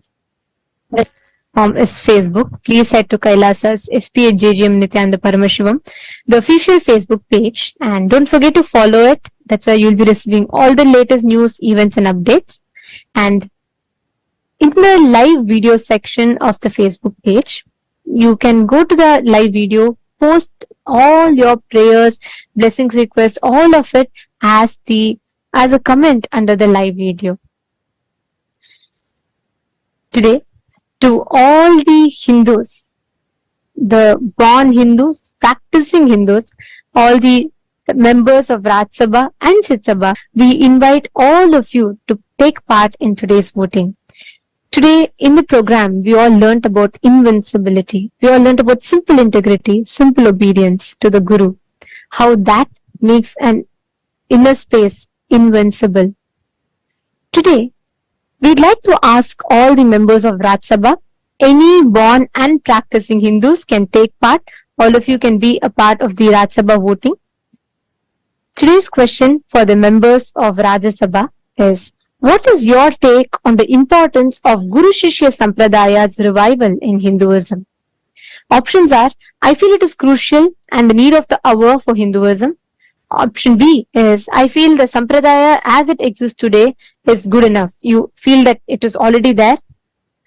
Option 3 is, I do not think it is important. Please take a few minutes and you all can head to the link that is shown to all of you, kailasa.org/Hindu-votes. Please head to that and you can cast your vote. Just by being part of this voting every day, you are taking responsibility as a Hindu, proactively being a part in the revival of not just the spiritual legitimacy, the political legitimacy of Hinduism, the revival of the Sanatana Hindu Dharma itself at large for the 2 billion Hindus around the world. Your one action, your one proactive participation every single day reinstills the sense of responsibility in the inner space of every single Hindu around the world, sending across a powerful reminder for each of us to start taking responsibility for our Sanatana Hindu Dharma. To all the members of Chit Sabha, the question for all of you today is, we all are aware that the very meaning of avatar means descending, to descend. An avatar, incarnation descending on planet Earth, is the greatest tyaga that the avatar does. Out of his sheer compassion, he takes the responsibility for the upliftment of the human consciousness at large. All of us are blessed because we have Paramashiva himself in his Paramavatara, in his greatest incarnation as our beloved Swamiji, the Supreme Pontiff of Hinduism. What can we all as his blessed disciples do to express our gratitude and take responsibility? We have different options listed to you all, and we request each of you to please go ahead and click the options that you resonate with. You can either choose, I would like to express my gratitude by standing up for the mission, being an active part of Kailasa. I would like to express my gratitude through my puja and different sevas in the temple. I would like to express my gratitude by taking responsibility to create an ecosystem where I share the science with more people. We request all the Sarvagya Pita Yajamans, Kartas, all the members of Chit Sabha to please head to this link and cast your vote. In addition to this, we would like to request all the members of Chit Sabha as the policy makers, the opinion makers, we'd like to call for all of your inputs. In what areas, topics do you think the Parliament of Kailasa needs to address for everyday voting discussions to raise awareness amongst the Hindus around the world? Swamiji has given, the Supreme Pontiff of Hinduism has given this platform as a loud, clear platform for us to reinstate the awareness on various issues that's happening not just in the lives of Hindus but humanity at large itself. And every day the topics discussed in this voting session is being watched by Hindus, by various different people living in more than 150 countries across the globe. So it is very important that every Hindu is being a proactive part of this voting, and especially the Chit Sabha members, which includes the Sarvagya Pita Yajaman, Sarvagya Pita Kartas and Sarvagya Pitadeshwars. We request all of your input as to what are the subjects in which the parliament discussions need to happen further, and what are the voting topics that we can have so that the important decisions are made responsibly by the entire Hindu diaspora. All of you could please send your options, whichever you would like to suggest. The link is sent to all of you on WhatsApp. So we encourage every one of you to head to the link to the form and you all can post whatever your suggestions are. With this, let us all continue to enjoy the darshan of Bhagavan Soma Skandamurti, the Tyaga Raja form of Paramashiva himself. Parameshwaram, Nandeshwaram, Nitheshwaram, Anandeshwaram.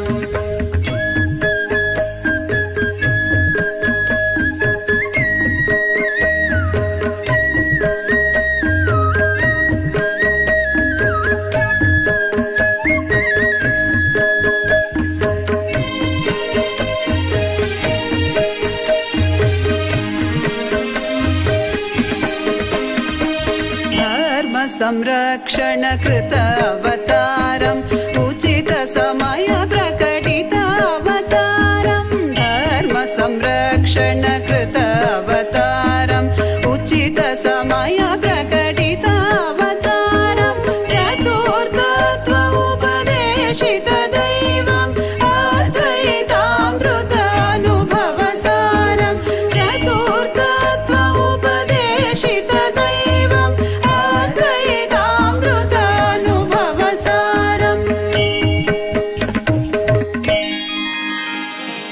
ईश्वरं जगदीश्वरं परमेश्वरं नन्दीश्वरं नित्येश्वरं आनन्देश्वरम् ईश्वरं जगदीश्वरं परमेश्वरं नन्दीश्वरं नित्येश्वरं आनन्देश्वरम्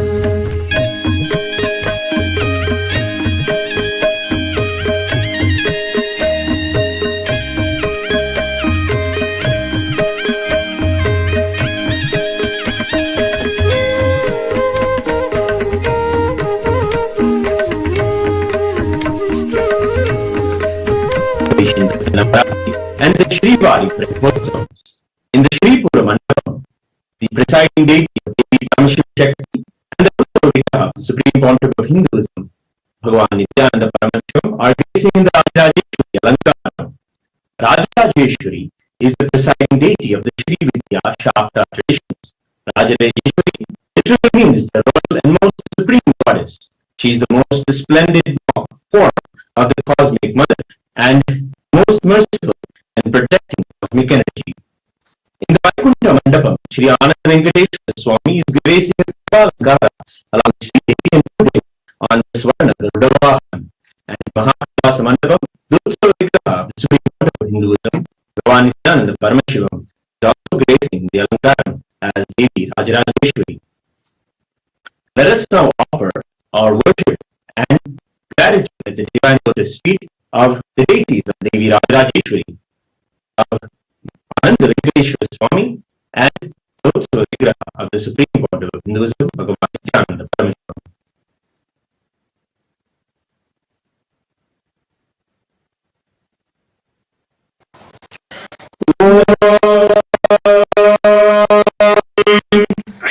क्षीरोदन्वत्प्रदेशे शुचिमण्डलसत्सिकते मौक्तिकानाम् नन्दीश्वरं नित्येश्वरं आनन्देश्वरम् ईश्वरं जगदीश्वरं परमेश्वरं नन्दीश्वरं नित्येश्वरं आनन्देश्वरम्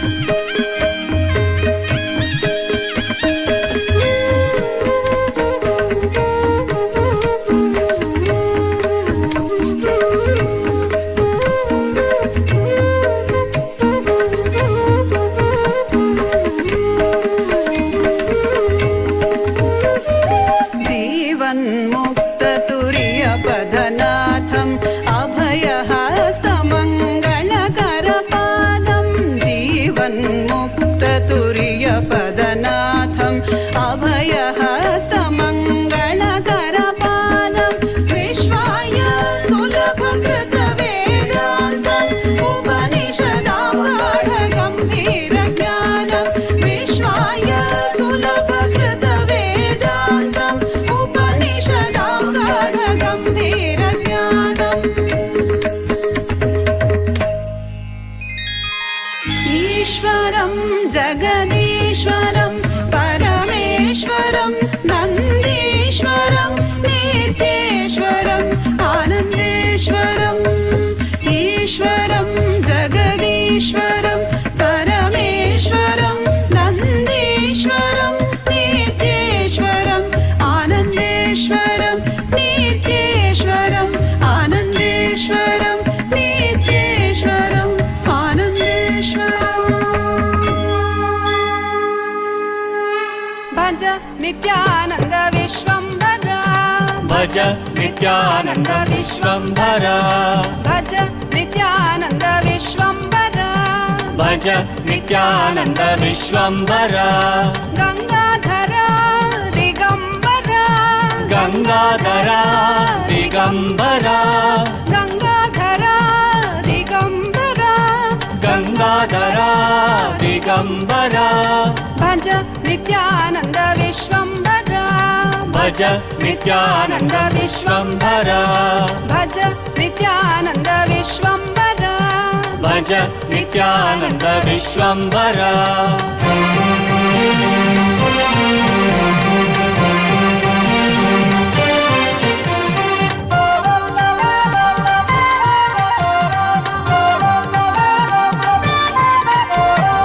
वामाङ्गरूढं परशैलवासं वामाङ्गरूढं वरशैलवासं भस्माङ्गदेहं रुद्राक्षमालं भस्माङ्गदेहं रुद्राक्षमालम् भज नित्यानन्द विश्वम्भरा भज नित्यानन्द विश्वम्भरा गङ्गाधरा दिगम्बरा गङ्गाधरा दिगम्बरा भज नित्यानन्द विश्वम्भरा भज नित्यानन्द विश्वम्भरा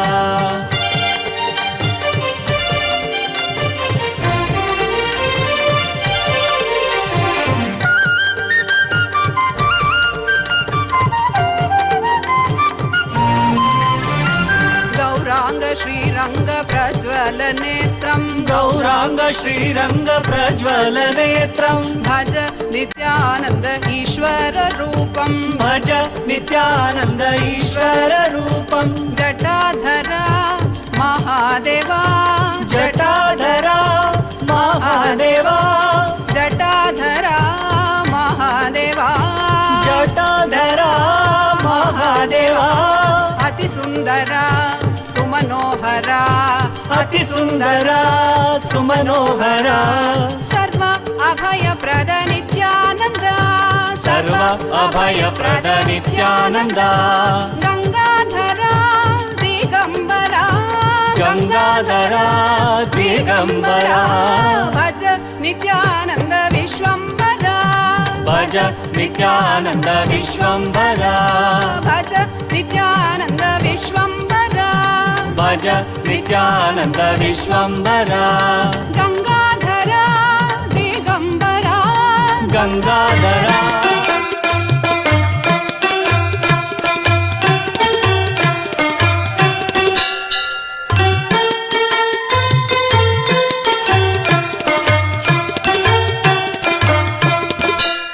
சிந்தூரம் குங்குமம் செவ்வானம் அவ்வானம் திகழவர் கதிரின் உதயம் தேசுமிகு மாணிக்க திரியேறு கமலம் அச்செங்கமலம் அஞ்சு பவளம் மந்தாரம் மழை நாளில் வரும் இந்திர கோபம் அவண்டூரு மலையின் அரவம் மான்மதம் செங்குருதி போல் மலரும் மாதுளம் மாதுளம் சிதறும் மொத்தம் செந்தீயின் வண்ணமெனவே சொல்லும் மேனியும் செப்பரிய அழகு வடிவும் சிங்காத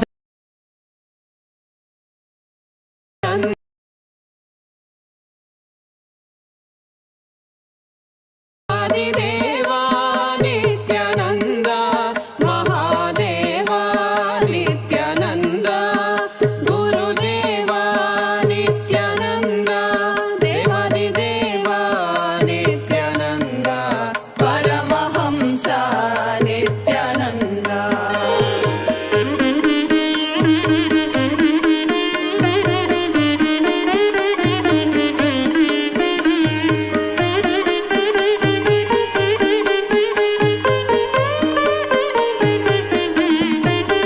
ಮನಮೋಹಕ ಜಟಾ ಸ್ವರೂಪ ವೀರಭದ್ರೇಶ ನಿತ್ಯಾನಂದ ಮನಮೋಹಕ ಜಟಾ ಸ್ವರೂಪ ವೀರಭದ್ರೇಶ ನಿತ್ಯಾನಂದ ಆರುದ್ರ ತಾಂಡವ ಪ್ರತಾಪ ನಟರಾಜ ನಿತ್ಯಾನಂದ ರುದ್ರ ತಾಂಡವ ಪ್ರತಾಪ ನಟರಾಜ ನಿತ್ಯಾನಂದ ಅತಿ ಸುಂದರ ದಿವ್ಯ ಸ್ವರೂಪ ಪರಮಹಂಸ ನಿತ್ಯಾನಂದ ಅತಿ ಸುಂದರ ದಿವ್ಯ ಸ್ವರೂಪ ಪರಮಹಂಸ ನಿತ್ಯಾನಂದ ಹೇ ಅರುಣಗಿರೀಶ್ವರ ರೂಪ ಪರಮಹಂಸ ನಿತ್ಯಾನಂದ ಹೇ ಅರುಣಗಿರೀಶ್ವರ ರೂಪ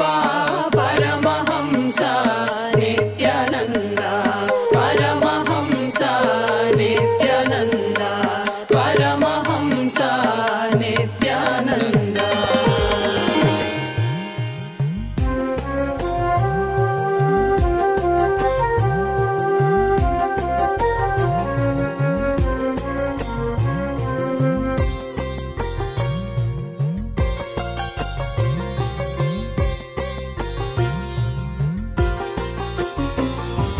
ನಿನ್ನನೇ ನಂಬಿ ಬಂದರು ನಿತ್ಯಾನಂದ ಎಲ್ಲವೂ ನೀನೇ ಎಂದರು ನಿನ್ನನೇ ನಂಬಿ ಬಂದರು ನಿತ್ಯಾನಂದ ಎಲ್ಲವೂ ನೀನೇ ಎಂದರು ನಾನೇ ನೀನಾದರೂ ನೀನೇ ನಾನಾದರೂ ನಾನೇ ನೀನಾದರೂ ನೀನೇ ನಾನಾದರೂ ನೀನೇ ನೀನೇ ಎಂದೆನ್ನಬಹುದೇನು ನಿತ್ಯಾನಂದ ನಿನ್ನನೇ ನಂಬಿ ಬಂದರು ನೀನೇ ನೀನೇ ಎಂದೆನ್ನಬಹುದೇನು ನಿತ್ಯಾನಂದ ನಿನ್ನನೇ ನಂಬಿ ಬಂದರು ನಿತ್ಯಾನಂದ ಎಲ್ಲವೂ ನೀನೇ ಎಂದರು ನಿನ್ನನೇ ನಂಬಿ ಬಂದರು ನಿತ್ಯಾನಂದ ಎಲ್ಲವೂ ನೀನೇ ಎಂದರು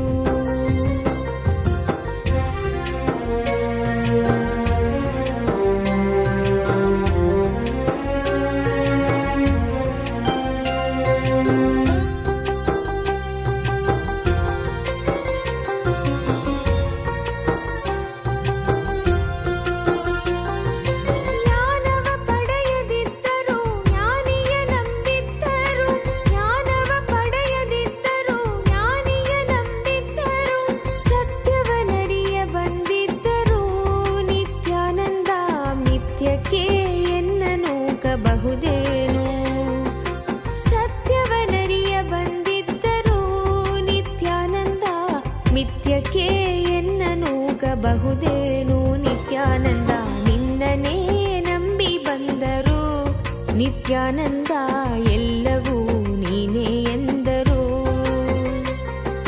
ನಿನ್ನನೇ ನಂಬಿ ಬಂದರು ನಿತ್ಯಾನಂದ ಎಲ್ಲವೂ ನೀನೇ ಎಂದರು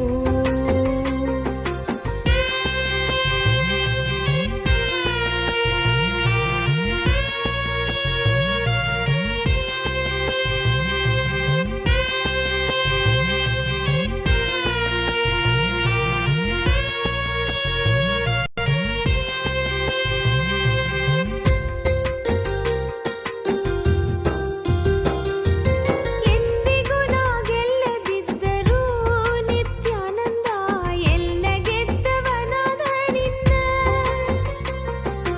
ಎಂದಿಗೂ ನಾ ಗೆಲ್ಲದಿದ್ದರೂ ನಿತ್ಯಾನಂದ ಎಲ್ಲ ಗೆದ್ದವನಾದ ನಿನ್ನ ದಾಸಿಯೇ ನಾನಾಗಿದ್ದರೂ ನಿತ್ಯಾನಂದ ದಾನವರಿಗೆನ್ನ ಒಪ್ಪಿಸಬಹುದೇನು ದಾಸಿಯೇ ನಾನಾಗಿದ್ದರೂ ನಿತ್ಯಾನಂದ ದಾನವರಿಗೆನ್ನ ಒಪ್ಪಿಸಬಹುದೇನು ನಿತ್ಯಾನಂದ ನಿನ್ನನೇ ನಂಬಿ ಬಂದರು ನಿತ್ಯಾನಂದ ಎಲ್ಲವೂ ನೀನೇ ಎಂದರು ನಿತ್ಯಾನಂದ ನಿನ್ನನೇ ನಂಬಿ ಬಂದರು ನಿತ್ಯಾನಂದ ಎಲ್ಲವೂ ನೀನೇ ಎಂದರು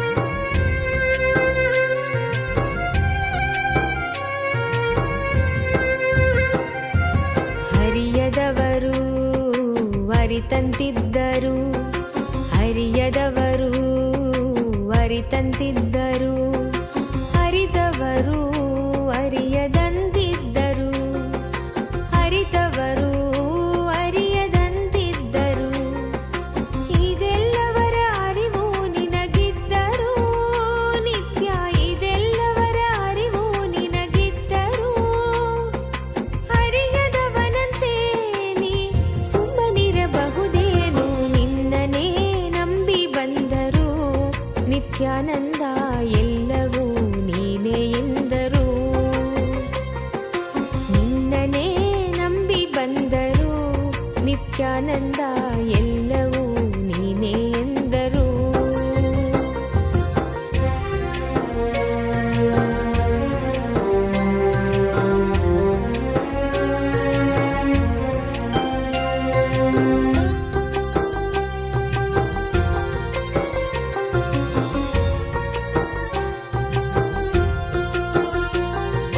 ಭಕ್ತಿಯೇ ಮೇಲೆಂದರು ಮುಕ್ತಿಯೇ ಸಖ್ಯವೆಂದರು ಭಕ್ತಿಯೇ ಮೇಲೆಂದರು ಮುಕ್ತಿಯೇ ಸಖ್ಯವೆಂದರು ಇದೇ ನಾನು ಬಯಸದಿದ್ದರೂ ನಿತ್ಯಾನಂದ ನಿನ್ನ ಸಾನ್ನಿಧ್ಯವನ್ನು ನೀಡಬಾರದೇನು ಇದೇ ನಾನು ಬಯಸದಿದ್ದರೂ ನಿತ್ಯಾನಂದ ನಿನ್ನ ಸಾನ್ನಿಧ್ಯವನ್ನು ನೀಡಬಾರದೇನು ನಿತ್ಯಾನಂದ ನಿನ್ನನೇ ನಂಬಿ ಬಂದರು ನಿತ್ಯಾನಂದ ಎಲ್ಲವೂ ನೀನೇ ಎಂದರು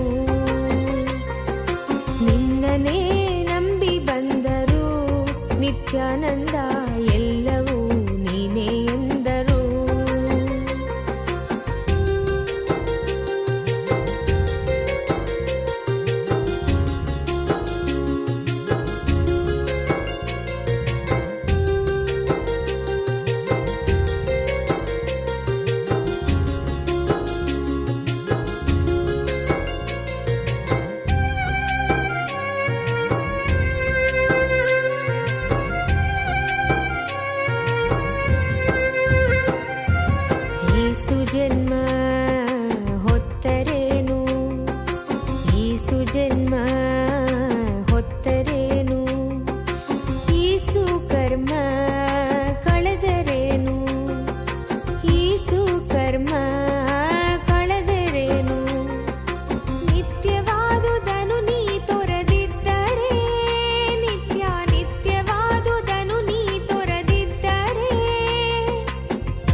ನಿತ್ಯಾನಂದ ಎಲ್ಲವೂ ನೀನೇ ಎಂದರು.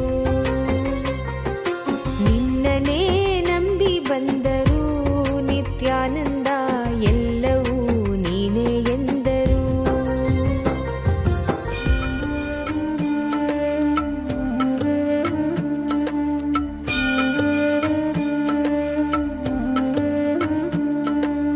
ஜென்ம ஜென்மமாய் செய்த தவமோ உற்ற நண்பனாய் நித்யானந்தன் வந்து உதித்தான், வந்து உதித்தான்.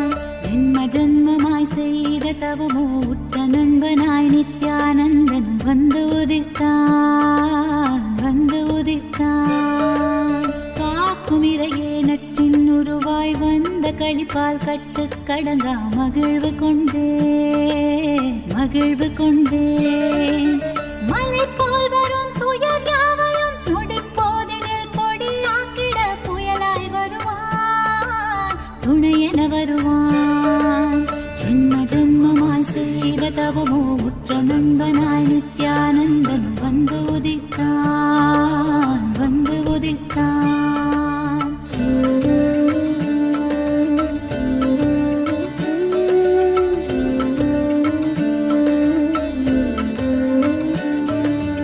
உடல் மாய்க்கும் நோய் வந்த போதும் உயிர் காக்கும் மருந்தாகி நின்றிடுவான், நின்றிடுவான். மனம் வாட்டும் இடர்கள் தீர இதம் சேர்க்கும் வார்த்தைகளை பேசிடுவான், அவன் பேசிடுவான். தலை தூக்கிடும் கருவங்களை தடம் மாற்றிட வெடிப்பான், தலை தூக்கிடும் கருவங்களை தடம் மாற்றிட வெடிப்பான். பின் கருணை மழையாய் பொழிவான், தினம் கருணை மழையாய் பொழிவான். பின் கருணை மழையாய் பொழிவான், தினம் கருணை மழையாய் பொழிவான். ஜென்ம ஜென்மமாய் செய்த தவமோ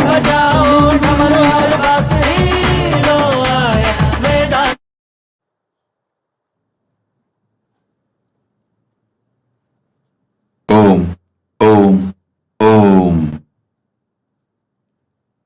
As the ultimate manifestation of Paramashiva's Somaskanda Murti, Sishyabhava Murti, I bless you all with Paramadvaita. Understand? Today's unique initiation is Ajeyatva, invincibility.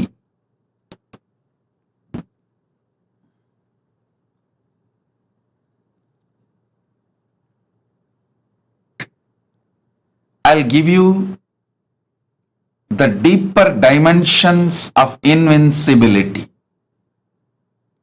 Never questioning the Pati is one aspect. Second, always rejuvenating ourselves. Always rejuvenating ourselves. Listen intensely. Third, you should understand deeply. Winning or success is a habit. Be very clear. If you break early morning laziness, wake up in Brahma Muhurta and start doing yoga, I guarantee you will break all your boredom patterns, non-involvement in your business and career. You will have a big breakthrough. It may not look logical superficially. If you practice, you will understand.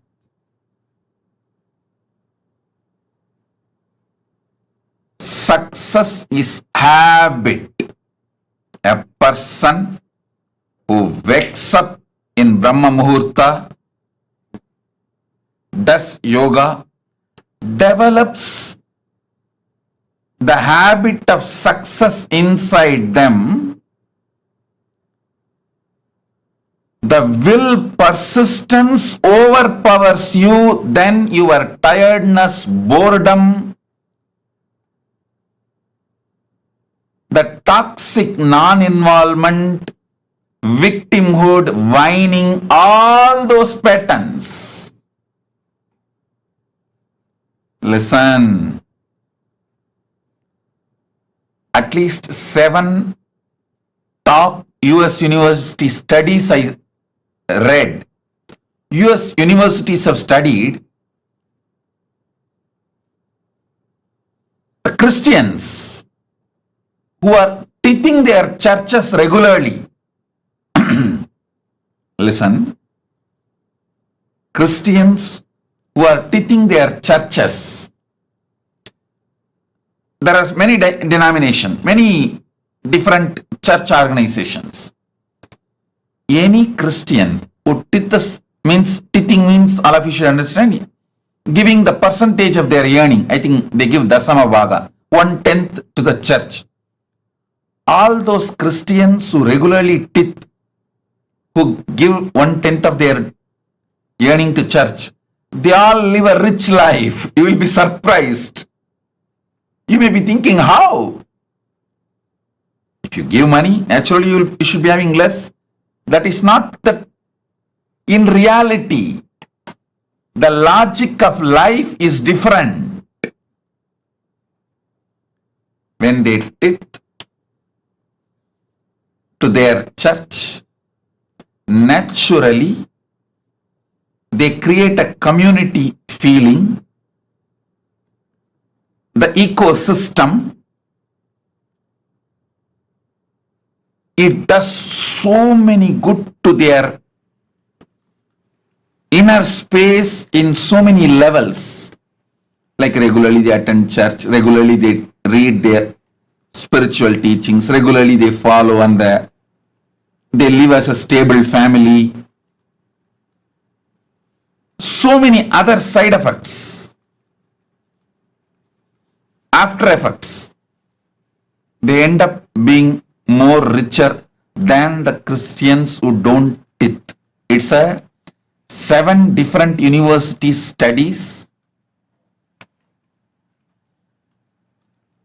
It is not only US universities studying about the churches and the Christians who are teaching. I tell you from my experience, all those communities which had the habit of teaching, Jains, BAPS, Swaminarayan Sanstha devotees, Patels, Nattukotai Nagarattar, Chettiars, Saiva Velalars, the Shaivite, Adishaivite tradition, community people. All these communities have a religious habit of teaching. I have seen my grandfather every day, end of the day, he will see the accounts and take the money, 10% separately and keep it for charity and the temple work, temple related charity. I tell you,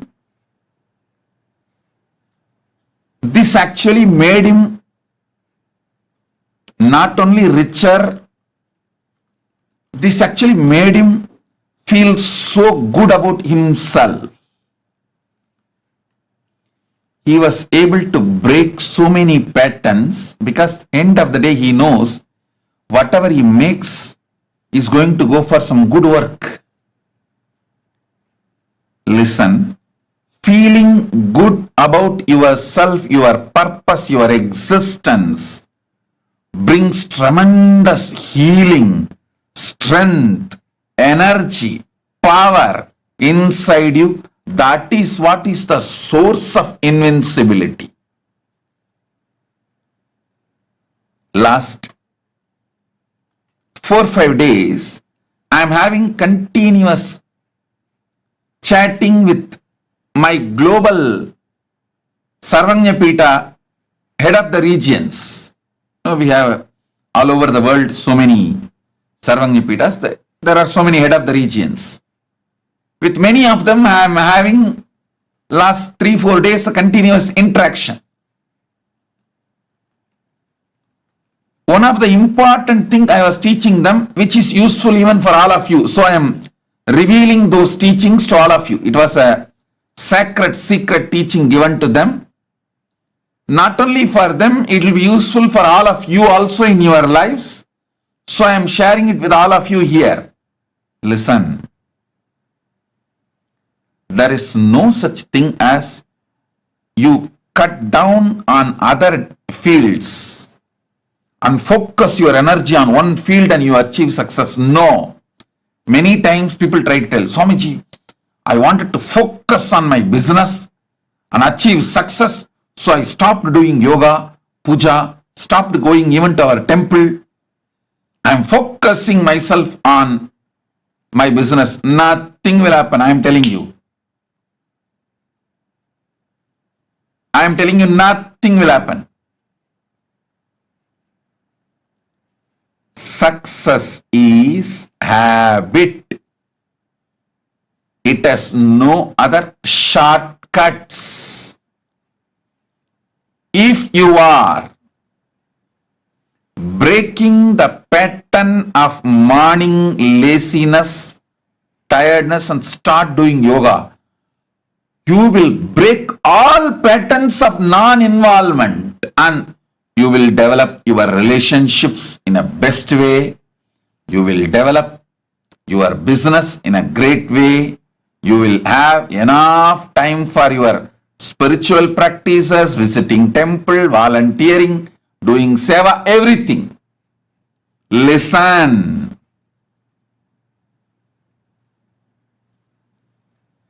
Logic of life is different. Logic your deluded brain teaches you is different.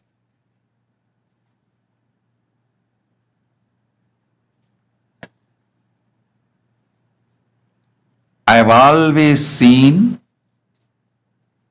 when you break your laziness and start doing yoga, the time you spend with your family becomes a quality time. You precisely know how to engage with each one and how to inspire each one. I have also seen the head of many, the KAILASA head of the region, the leads, some stupid incompletions they get into practice. How they get into incompletion, I will tell you. When abusers abuse, they also swallow these guys, these heads. When they defend, knowingly or unknowingly, they also swallow those toxins and poisons. And they start feeling, oh, I am much better than those people.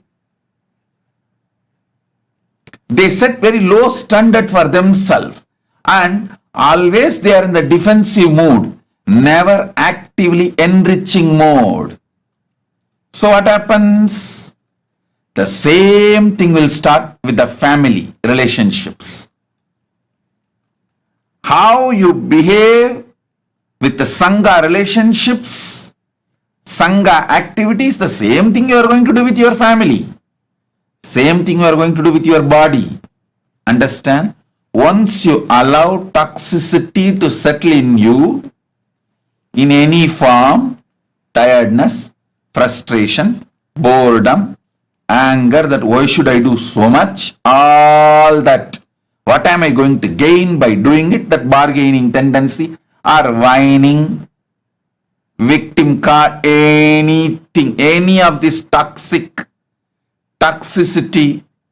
patterns you get into, you will destroy your body, your mind, your family, your career, everything. If you break one pattern and decide to be active with temple, any one health, you will see that you are breaking all the other patterns. So, success is not lottery. Winning is not lottery. Success or winning is habit. If you understand that, you will do naturally the morning yoga. You will have enough quality time to connect with your family and strengthen the relationships. You will have a quality time to build your teamily. You will know, see, when you enrich people with Hinduism and expand your teamily in the temple, you get so trained properly, perfectly to inspire yourself and inspire others. You will simply build a teamily for yourself and you will become a leader. You will become a natural leader. I tell you, our Sangha, Kailasa temples are training grounds for all of you. I have put all the investments and giving you free training. What 10 MBA cannot give, 100 training courses cannot give, I can give you if you just go to our temple and enrich 10 people. Start talking to 10 people and enrich them, bring them to the PSM or temple and connect, expanding the temple activities. I'll give you experience of more than 10 any training workshops. Because what I do is a hands-on training. When you start talking to others, enriching others, answering their questions, you will have clarity and you will suddenly feel inspired. You will have so much of energy.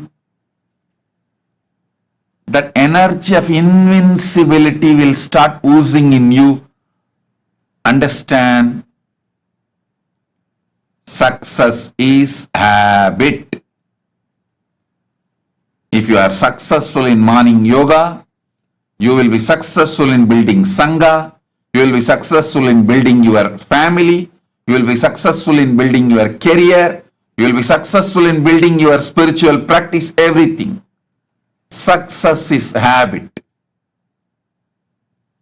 I have seen in our Sangha, the active heads make everything successful around them. Health, family, wealth, career, everything they make it successful. People who try to bargain, negotiate, bring all toxicity, whining, victimhood, whims, all the stupidity. Not only they fail in their temple responsibility, they fail in family, health, career, everything. Success is lifestyle. Success is habit.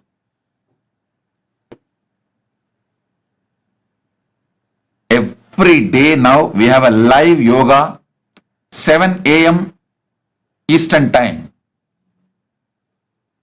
I insist that you break your laziness pattern. Start your life by breaking your laziness pattern. Actually, it will be great if you do it 4:30 to 6. I'll launch the 4:30 to 6 yoga for all time zones in different channels. I'm seeing clearly some of the head of the region, head of the temples, when their Facebook page is lost, they don't do anything. They just come and after so many years and I report, oh, our Facebook page got blocked. Exactly, I see the same thing they are doing with their health. So that non-doing, non-involvement has become a lifestyle. When you wake up and start finding solutions, getting involved, you will find solution for everything. every person, I asked actually some 10 questions to each of them and they all answered. With that answers, I can see very clearly. The person says, 4 times our ecosystem, digital ecosystem got destroyed. Why? When first time was collapsing, then second time itself we should have started getting involved, bringing stable people, making all others only as a volunteers, and the password and the key asset should be with the stable people. If you did not do that, you are going to do the same thing with your family. You are going to lose your next generation. I want all of you to know, I was also reading another one study. I'll present that study to all of you. NRIs, non-residential Indians, a great so-called wealthy, richest ethnic community. All of you need to know, I studied a university report, within next 10 years, 40% of your kids will be formally converted. Means they will leave Hinduism. 40% of the NRIs are going to lose your kids. 40% of them are going to formally get converted. You are not going to have anyone to do Shraddha for you, Penda Darpana for you. You will be a ghost roaming around after your death. Be very clear. And after 20 years, they are saying 90% of the NRI kids are going to leave Hinduism because there is a very aggressive methods. Hindu kids, there are very aggressive methods to convert Hindu kids, but there is no methodology to teach Hindu kids for Hinduism. Nobody is interested. Nobody is involved. So if you guys don't wake up now, you can celebrate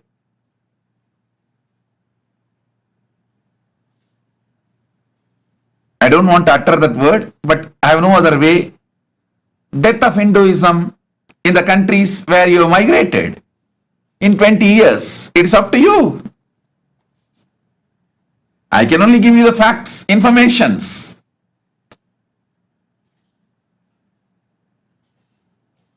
The ABCD, American born confused desis, that ABCD is moving more away from Hinduism.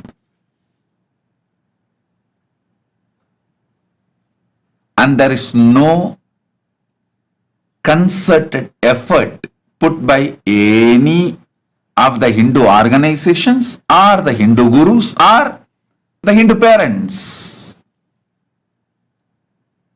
See, the first generation NRIs who moved from India to US, they had a deep roots and their parents, grandparents brought them up. But you sitting in US, you are not able to bring your kids up with those same deep roots. ABCDs, that generation is moving away from Hinduism too fast and getting formally converted, legally converted. You guys are so enamored by one house, 2 cars, 2 kids, but not bothered about the great truths of the Hindu tradition. Success is habit, lifestyle. If you are not imparting this to your next generation, be very clear, you are also going to start losing faith on these great principles. You need to know that in life there is no stagnant. Either you expand or you shrink. People who are not able to make this great knowledge to the next generation and expand the teamily, you are going to shrink. It is not that like you will be stable, stagnant. Oh, let the kids do what they want, I will do what I want. No, that doesn't work in the life. Slowly you will also start losing trust on these great principles. Either you get inspired, start taking this Hinduism to everyone, so you will teach for your kids also. You will also be more and more enriched, active, strong, feel that energy of invincibility. If you don't teach for others, your friends, family, or your teamily, with your colleagues, your office, people whom you meet in your everyday life, if you are not going to teach them, enrich them, you will not enrich successfully your kids, next generation, and same way you will not even enrich yourself.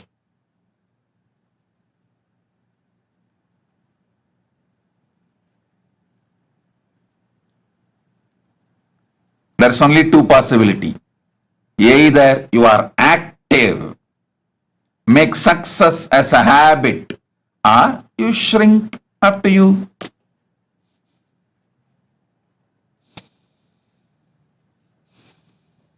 So understand the three important components of Ajayatva is: first, never question the Pati. Next, make sure you understand this great principle of success is habit. Success is habit. It is not just like a lottery, one-time incident in one thing. Success is habit.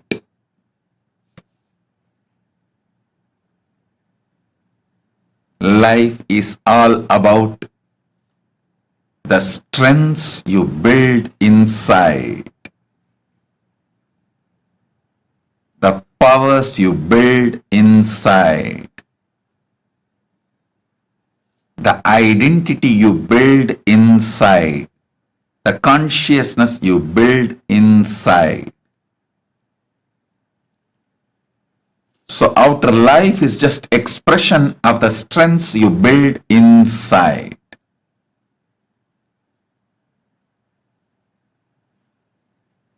So three important components of Ajayatva. One, never questioning the Pati. Second,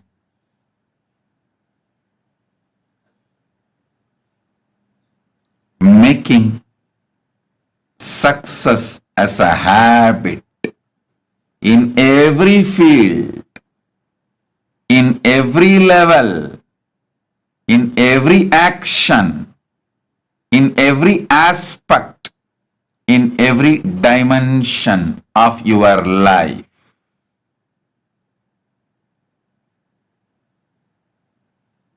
Third, continuously able to rejuvenate yourself. Study, rejuvenate, listen.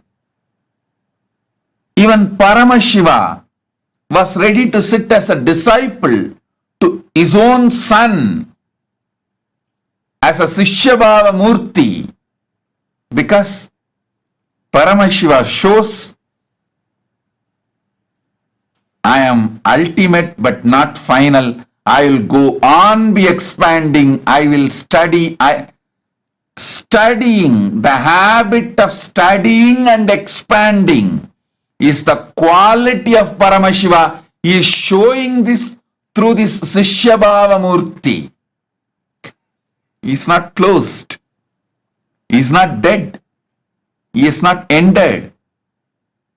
He says, being Paramashiva, if I am sitting at the feet of my own son as a Sishyabhava, even though he and his son are one and the same, but he is showing the attitude of studying. Sishyabhava means he is teaching us. Have that attitude of constantly rejuvenating yourself. If you missed in the past, don't worry. Come on, wake up now, today. Today again I make the Sankalpa. How I met Swamiji. When I met Swamiji, how I was a real student, the beginner's mind I had, let me restart with that beginner's mind, teaching the great truth of the beginner's mind. Paramashiva manifested Sishyabhava Murti. Sishyabhava Murti is the symbol of beginner's mind. If you are choosing beginner's mind today, raise your hand. I am here to bless you with Ajeyatva.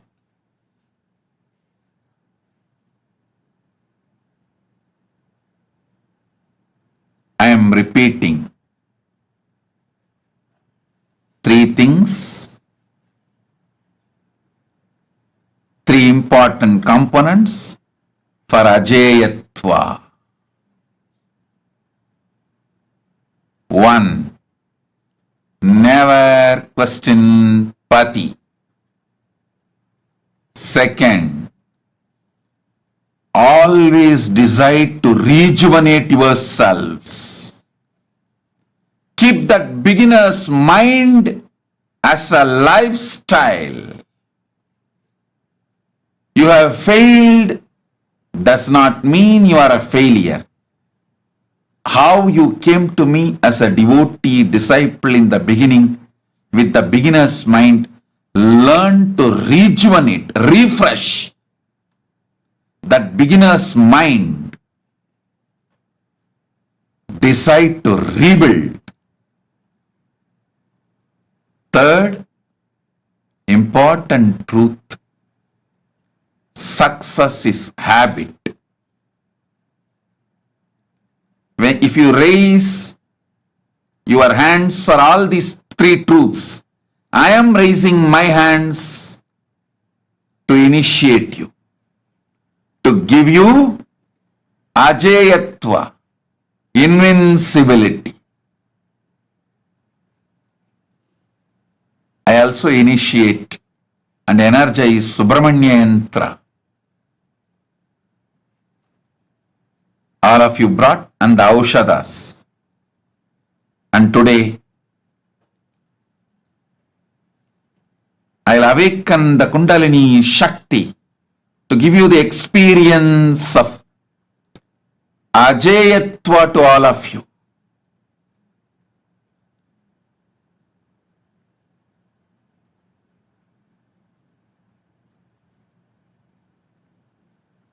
So all these 3 points, never questioning Pati, never questioning Pati, and rejuvenating yourself with the beginner's mind as Sishyabhava Murti. 3rd, making the truth success is habit as your core cognition. Success means giving a breakthrough to yourself in every field. If you are ready to raise hands for these 3 points, put 3 hands as your message. Put 3 hands as your message. And whoever gives 3 hands for all these 3 points, I raise my hand to give initiation of Ajeyatva, invincibility to all of you. Om, Om, Om.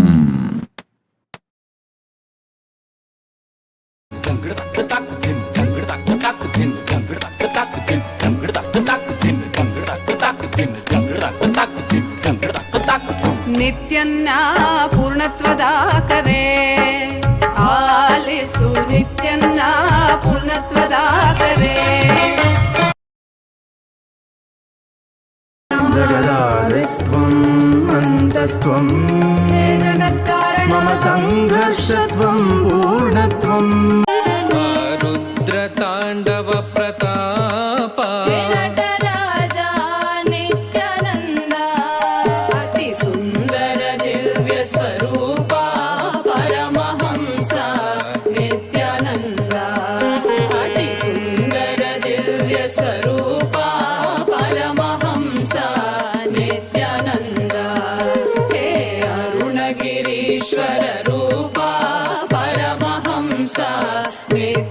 Nithyananda ಹೇ ಅರುಣಗಿರೀಶ್ವರ ರೂಪ ಪರಮಹಂಸ ನಿತ್ಯಾನಂದ ಪರಮಹಂಸ ನಿತ್ಯಾನಂದ ಪರಮಹಂಸ ನಿತ್ಯಾನಂದ.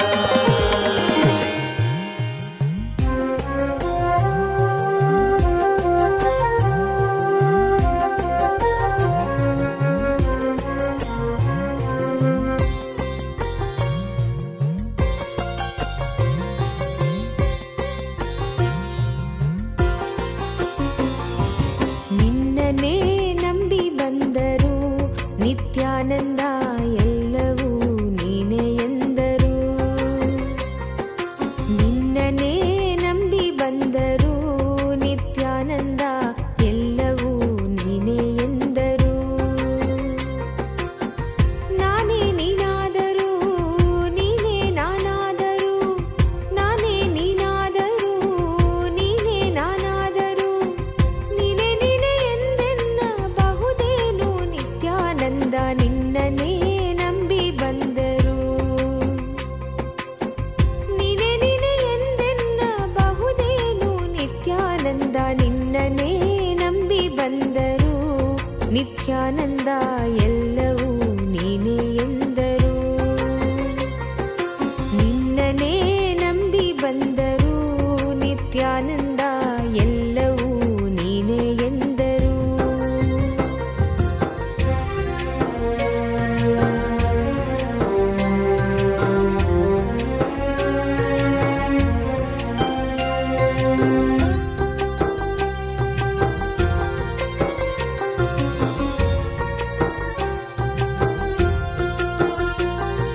ಜ್ಞಾನವ ಪಡೆಯದಿದ್ದರು ಜ್ಞಾನಿಯ ನಂಬಿದ್ದರು ಜ್ಞಾನವ ಪಡೆಯದಿದ್ದರು ಜ್ಞಾನಿಯ ನಂಬಿದ್ದರು ಸತ್ಯವನರಿಯ ಬಂದಿದ್ದರು ನಿತ್ಯಾನಂದ ಮಿಥ್ಯಕ್ಕೆ ಎನ್ನ ನೂಕಬಹುದೇನು.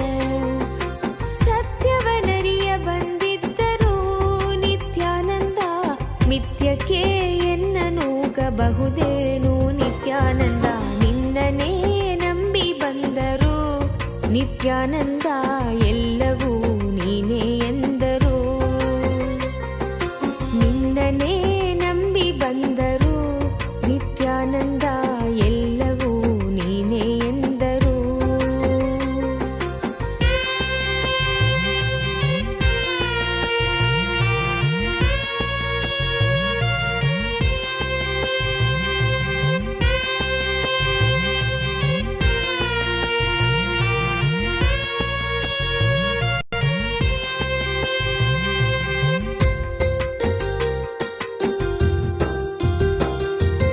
ಎಂದಿಗೂ ನಾ ಗೆಲ್ಲದಿದ್ದರೂ ನಿತ್ಯಾನಂದ ಎಲ್ಲ ಗೆದ್ದವನಾದ ನಿನ್ನ. ಎಂದಿಗೂ ನಾ ಗೆಲ್ಲದಿದ್ದರೂ ನಿತ್ಯಾನಂದ ಎಲ್ಲ ಗೆದ್ದವನಾದ ನಿನ್ನ. ದಾಸಿಯೇ ನಾನಾಗಿದ್ದರೂ ನಿತ್ಯಾನಂದ ದಾನವರಿಗೆನ್ನ ಒಪ್ಪಿಸಬಹುದೇನು. ದಾಸಿಯೇ ನಾನಾಗಿದ್ದರೂ ನಿತ್ಯಾನಂದ ದಾನವರಿಗೆನ್ನ ಒಪ್ಪಿಸಬಹುದೇನು. ನಿತ್ಯಾನಂದ ನಿನ್ನನೇ ನಂಬಿ ಬಂದರು ನಿತ್ಯಾನಂದ ಎಲ್ಲವೂ ನೀನೆ ಎಂದರು. ನಿತ್ಯಾನಂದ ನಿನ್ನನೇ ನಂಬಿ ಬಂದರು ನಿತ್ಯಾನಂದ ಎಲ್ಲವೂ ನೀನೆ ಎಂದರು.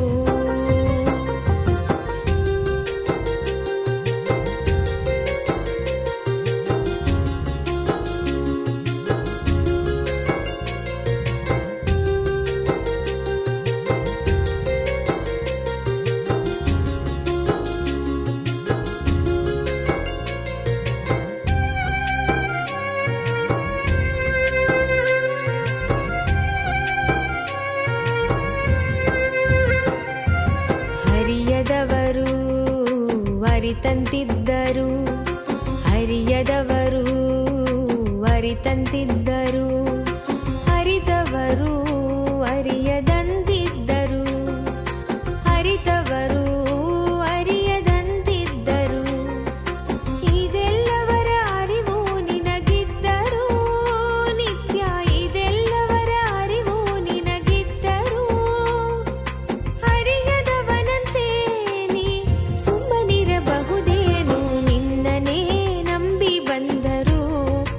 ನಿತ್ಯಾನಂದ ಎಲ್ಲವೂ ನೀನೇ ಎಂದರು. ನಿನ್ನನೇ ನಂಬಿ ಬಂದರು ನಿತ್ಯಾನಂದ ಎಲ್ಲವೂ ನೀನೇ ಎಂದರು.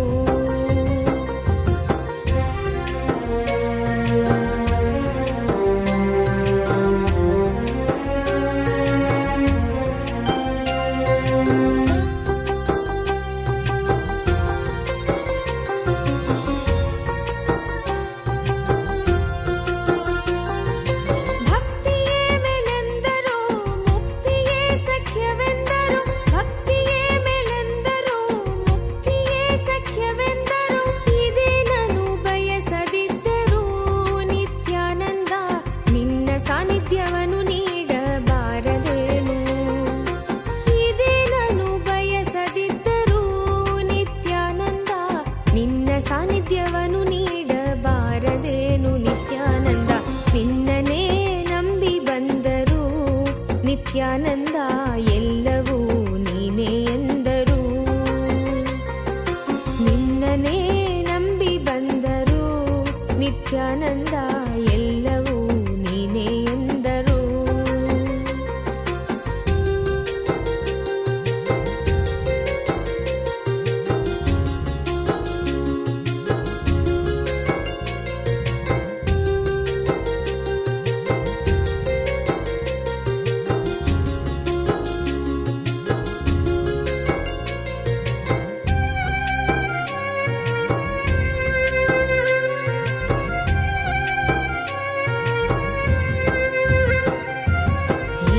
ಜನ್ಮ ಹೊತ್ತರೇನು ಈಸು ಜನ್ಮ ಹೊತ್ತರೇನು ಈಸು ಕರ್ಮ ಕಳೆದರೇನು ಈಸು ಕರ್ಮ ಕಳೆದರೇನು ನಿತ್ಯವಾದುದನು ನೀ ತೊರೆದಿದ್ದರೆ ನಿತ್ಯವಾದುದನು ನೀ ತೊರೆದಿದ್ದರೆ ಮತ್ತೆ ಮತ್ತೆ ಬರುವುದಕ್ಕೆ ಅರ್ಥವೇನು. ನಿತ್ಯಾನಂದ ನಿನ್ನನೇ ನಂಬಿ ಬಂದರು ನಿತ್ಯಾನಂದ ಎಲ್ಲವೂ ನೀನೇ ಎಂದರು.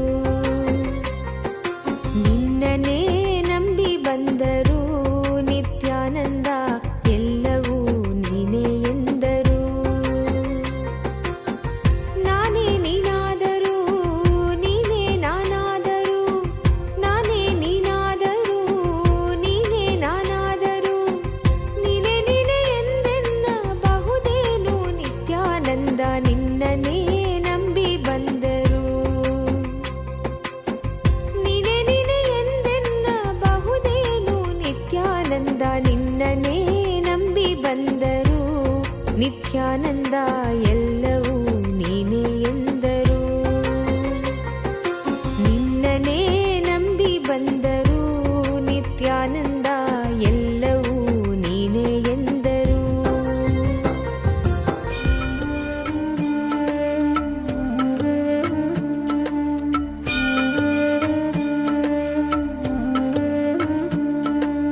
ജന്മ ജന്മമായി ചെയ്ത തവമോ ഉറ്റ നண்பனாய் നിത്യാനന്ദനും വന്നു ഉദിത്താൻ വന്നു ഉദിത്താൻ. ജന്മ ജന്മമായി ചെയ്ത തവമോ ഉറ്റ നண்பனாய் നിത്യാനന്ദനും വന്നു ഉദിത്താൻ വന്നു ഉദിത്താൻ.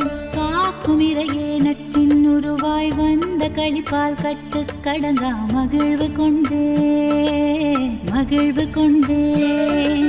மலை போல் வரும் துயர் யாவையும் நொடிப்போதினில் பொடியாக்கிட புயலாய் வருவான் துணையென வருவான்.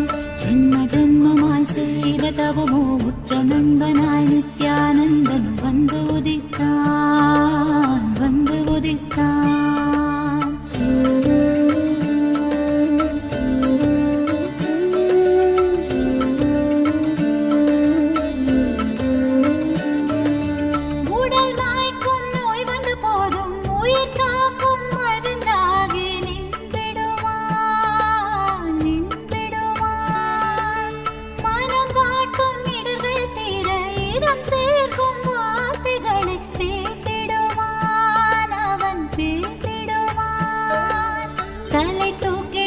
கருவங்களை தடம் மாற்றிட வெடிப்பான். தலை தூக்கிடும் கருவங்களை தடம் மாற்றிட வெடிப்பான். பின் கருணை மழையாய் பொழிவான், தினம் கருணை மழையாய் பொழிவான். பின் கருணை மழையாய் பொழிவான், தினம் கருணை மழையாய் பொழிவான். ஜென்ம ஜென்மமாய் செய்த தவமோ உற்ற நண்பனாய் நித்யானந்தன் வந்து உதித்தான், வந்து உதித்தான்.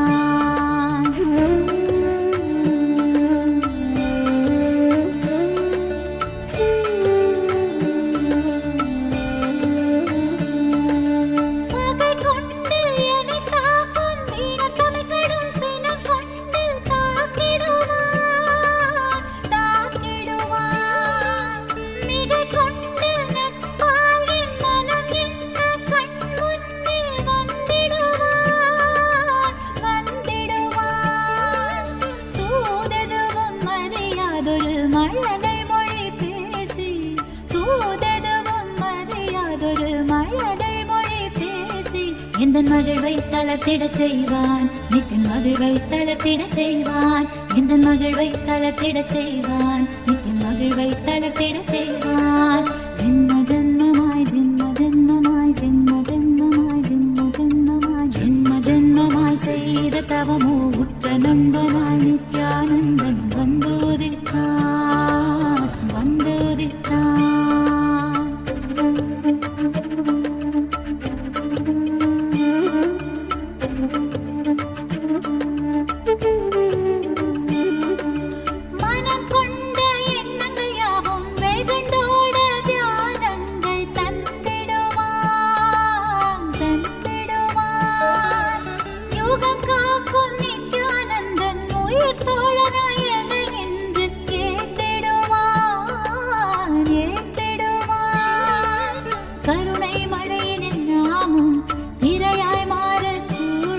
அவன் கருணை மழையில் நாமும் இரையாய் மாறக்கூடும்.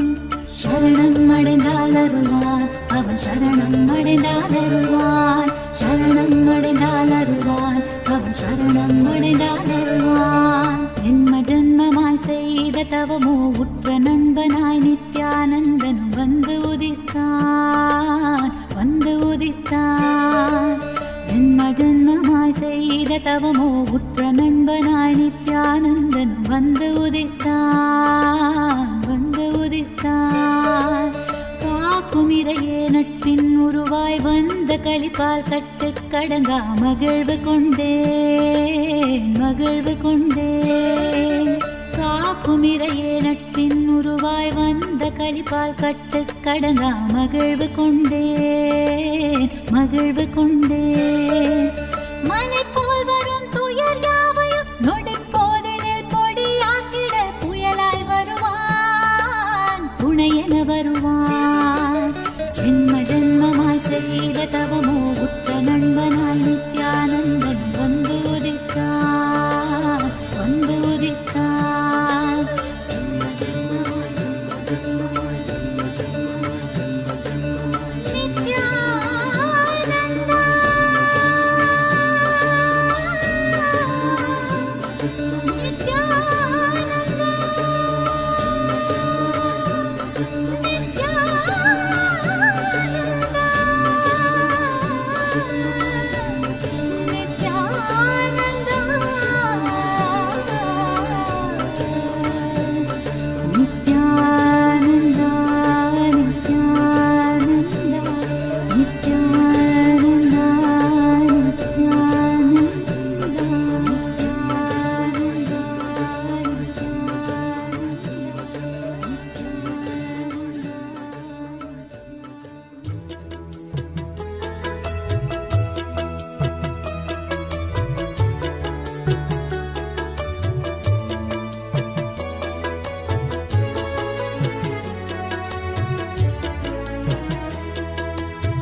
நித்யானந்தன் கல்பதரு தரிசனம்.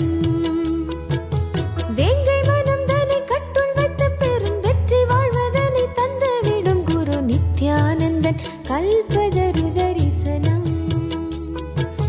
வேங்கை மனம் தன்னை கட்டுள் வைத்த பெரும் வெற்றி வாழ்வதனை தந்துவிடும் குரு நித்யானந்தன் கல்பதரு தரிசனம். குரு நித்யானந்தன் கல்பதரு தரிசனம்.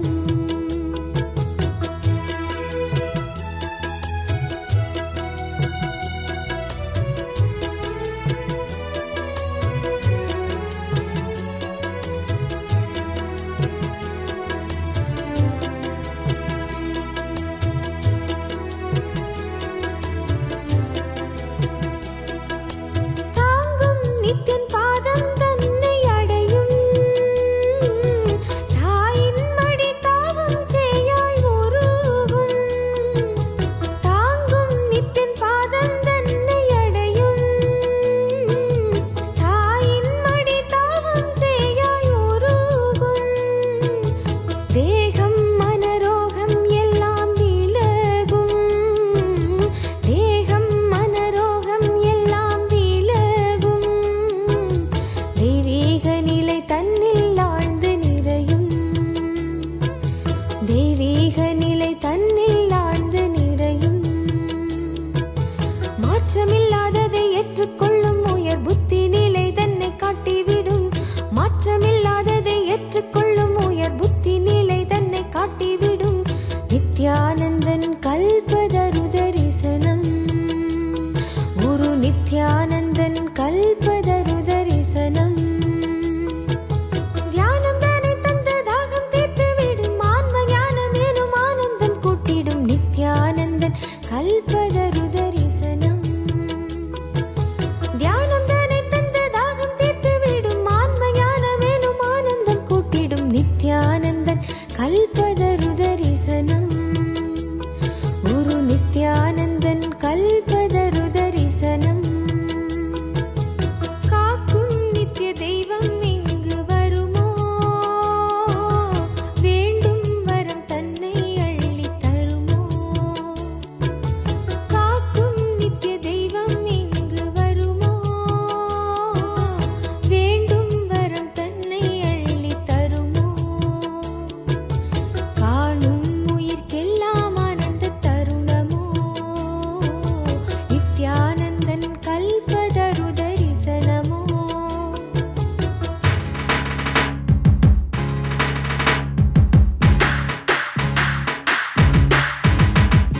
ನಿತ್ಯಾನಂದ ಸದಾಶಿವ ನಿತ್ಯಾನಂದ ಸದಾಶಿವ ನಿತ್ಯಾನಂದ ಸದಾಶಿವ ನಿತ್ಯಾನಂದ ಸದಾಶಿವ.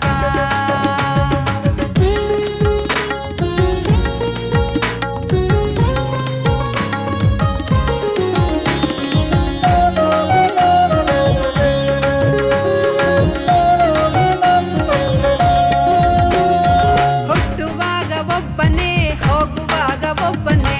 ಹುಟ್ಟುವಾಗ ಒಬ್ಬನೇ ಹೋಗುವಾಗ ಒಬ್ಬನೇ. ಬದುಕುವಾಗ ಮಧ್ಯೆ ಬಿದ್ದೆ ಮಾಯಜಾಲನಿ. ಬದುಕುವಾಗ ಮಧ್ಯೆ ಬಿದ್ದೆ ಮಾಯಜಾಲನಿ. ಈ ಲೋಕವನ್ನು ಬಿಡುವಾಗ ನಿನ್ನೊಡನಿರುವ Nithyananda Sadashiva. Nithyananda Sadashiva. Nithyananda Sadashiva. Nithyananda Sadashiva.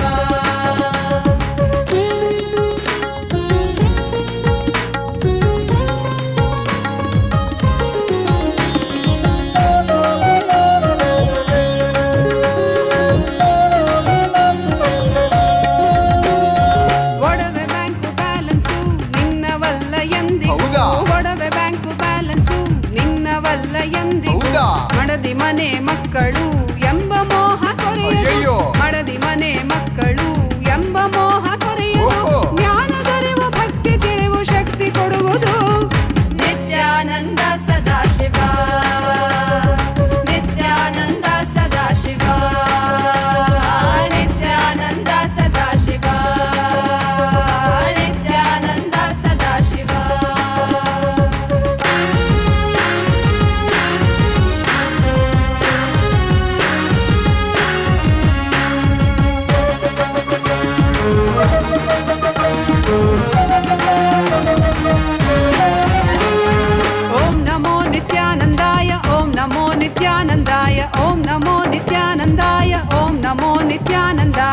Om Namo Nithyanandaya Nithyananda.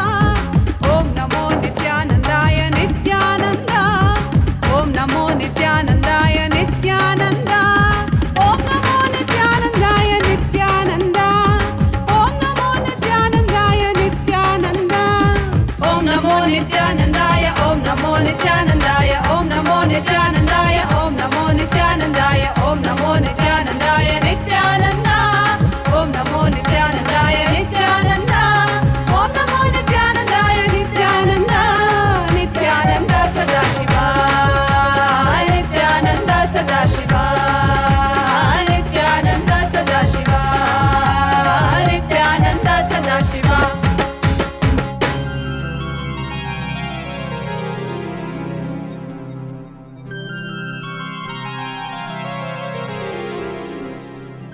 मृत्युञ्जयाय रुद्राय नीलकण्ठाय शम्भवे अमृतेशाय शर्वाय नित्यानन्दाय ते नमः नित्यानन्दाय ते नमः नित्यानन्दाय ते नमः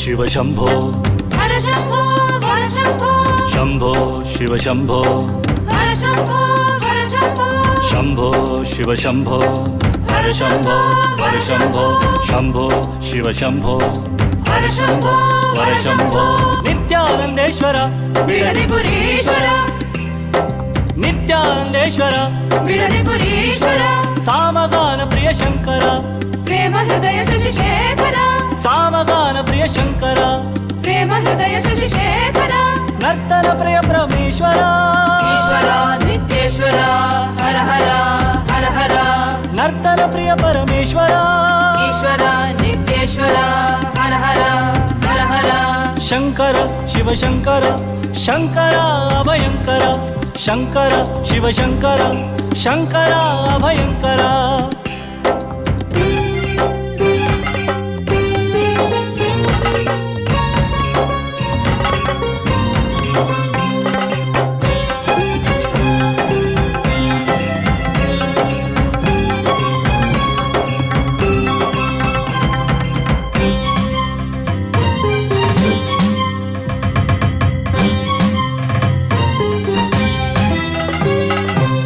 जय शंकर सांब सदा शिव हर हर शंकर सांब सदा शिव जय शंकर सांब सदा शिव हर हर शंकर सांब सदा शिव नंदिवाहन नमः शिवाय नागाभरण नमः शिवाय नंदिवाहन नमः शिवाय नागाभरण नमः शिवाय नरजन पालक नमः शिवाय नमो नमो नित्यानंदाय नरजन पालक नमः शिवाय नमो नमो नित्यानंदाय शंकर शिव शंकर शंकर अभयंकर शंकर शिव शंकर शंकर अभयंकर शंभो शिव शंभो हर शंभो हर शंभो शंभो शिव शंभो हर शंभो हर शंभो शंभो शिव शंभो हर शंभो हर शंभो शंभो शिव शंभो हर शंभो हर शंभो शंभो शिव शंभो हर शंभो हर शंभो शंभो शिव शंभो हर शंभो हर शंभो शंभो शिव शंभो हर शंभो हर शंभो शंभो शिव शंभो हर शंभो हर शंभो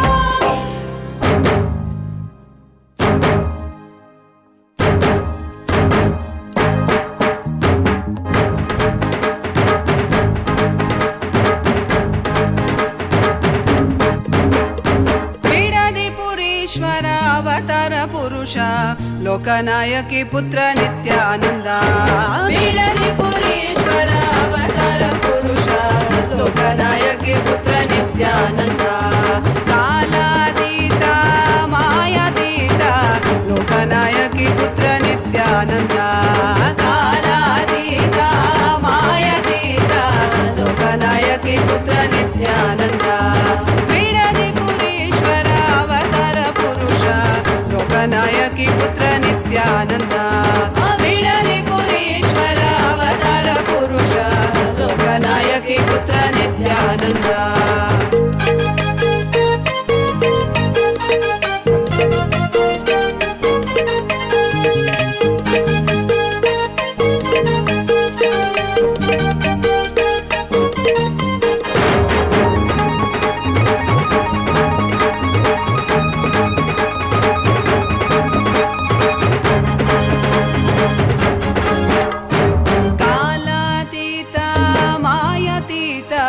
लोकनायकी पुत्र नित्यानंद कालातीत मायातीत लोकनायकी पुत्र नित्यानंद अरुणगिरीश्वर आनंदेश्वर अरुणाचलेश्वर नित्यानंद अरुणगिरीश्वर आनंदेश्वर अरुणाचलेश्वर नित्यानंद बिडदिपुरीश्वर अवतार पुरुष लोकनायकी पुत्र नित्यानंद बिडदिपुरीश्वर अवतार पुरुष लोकनायकी पुत्र नित्यानंद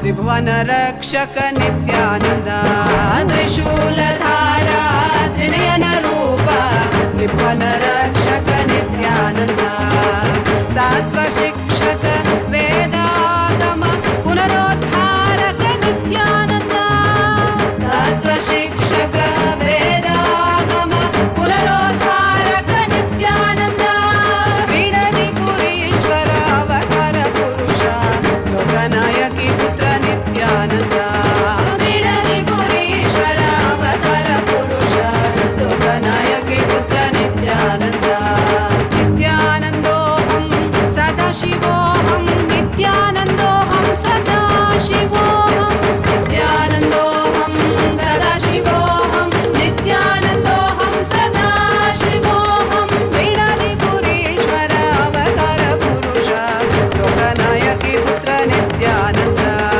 बिडदिपुरीश्वर अवतार पुरुष लोकनायकी पुत्र नित्यानंद लोकनायकी पुत्र नित्यानंद लोकनायकी पुत्र नित्यानंद நான் சிவன் நானே அவன் உன்னில் உறையும் மகாசதா சிவன்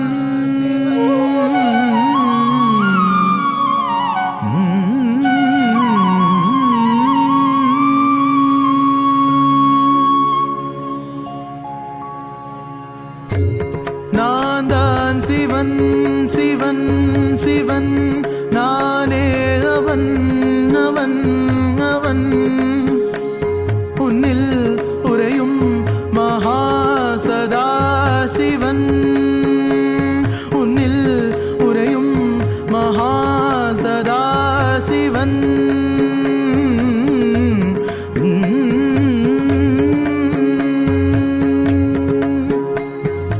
உன்னத பிறவி நோக்கும் நீனானாவது உன்னத பிறவி நோக்கும் நீனானாவது உனக்கு என்னை தெளிவாக்குவது காருண்யம் எனது உன்னத பிறவி நோக்கும் நீனானாவது உனக்கு என்னை தெளிவாக்குவது காருண்யம் எனது உண்மையை புரிந்து கொள்வாய் மட நெஞ்சே உன்னை நீ புரிந்து கொள்வாய் உண்மையை புரிந்து கொள்வாய் மட நெஞ்சே உன்னை நீ புரிந்து கொள்வாய்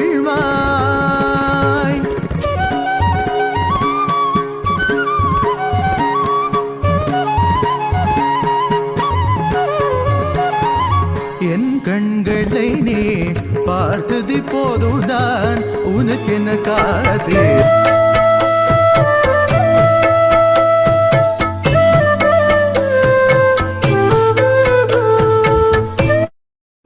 Om, Om, Om. Satya, Satya, blessings. I accepted your Pratyakshapada Puja. Blessings for you, your husband, mother, everyone. I'll shower you all with Jnana Vairagya, and I accepted your gratitude. I'll shower you all with Paramadvaita, Satya, blessings. Tatast. James Stevens, I accept your gratitude. I will ever be your Guru and give you superconscious breakthrough and enlightenment. I'll heal your body, shower you with energy. You will become Sarvanyapeta Karta. The spiritual name for you, Jnana Somaskandan. Jnana Somaskandan is the spiritual name for you. James Stevens, Tatast. Satyavati Tagram, blessings for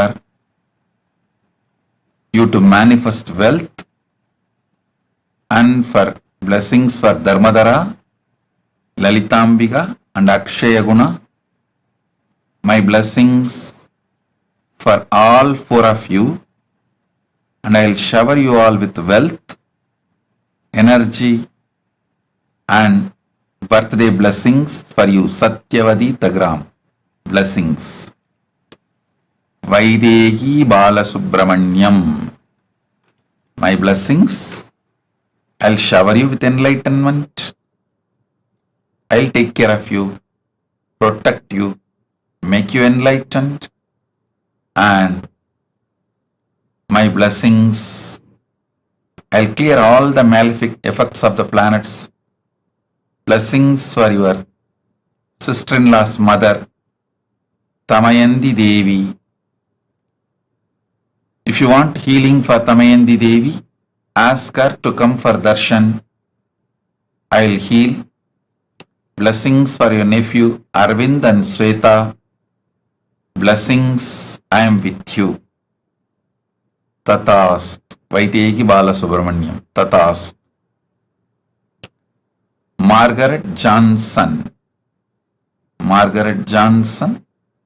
Blessings.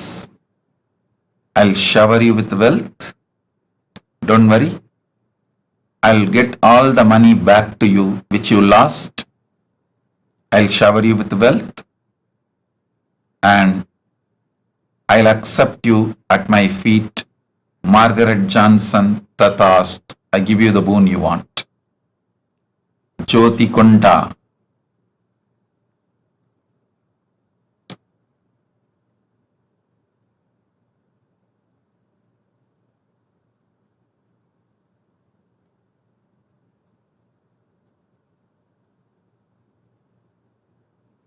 Jyoti Kunda, I'll heal your whole family. I'll try to work on your husband and heal him. Bring a conflict-free relationship. I'll take care of your son, Srijan Kunda. Blessings for your older son, Akshit Kunda. Jyoti Kunda, blessings for all four of you. I'll do what you want. Tatast. I'll do it. Tatast. Nitya Vedanta Shaktini, my blessings. I accepted your Pada Puja and I will manifest St. Louis KAILASA through you, and I accepted your Maheshwara Puja. Nitya Vedanta Shaktini. I'll manifest Taiwan KAILASA through you. My blessings. You will reach KAILASA straight. I'll take care. Don't worry. and you will be able to speak English. Vedanta Shaktini, Annadan in Taiwan will be successful. I am with you. Blessings. Hemavati Umamaheshwar. Hemavati Umamaheshwar. Tatastu. I accepted your Maheshwara Puja. Blessings. I will liberate all the Pitrus from your side and your husband's side. My blessings for your sons Pranav, Vinu, and my blessings for Eli, Belinda, Chandini. Blessings for all of you.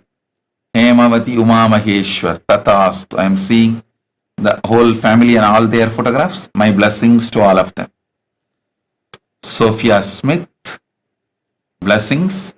I accepted your Maheshwara Puja. I will complete all the ancestral DNA completion. I will shower you with wealth and enlightenment. I will make you enlightened. Don't worry. Zhu Su Fen, blessings. Zhu Su Fen, I accepted your Pada Puja, Maheshwara Puja.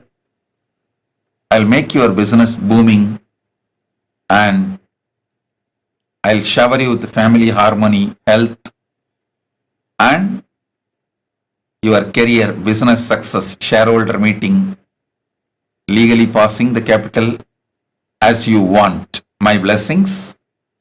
Zhu Su Fen, I'll do the business as you exactly want and make you successful. Tatast.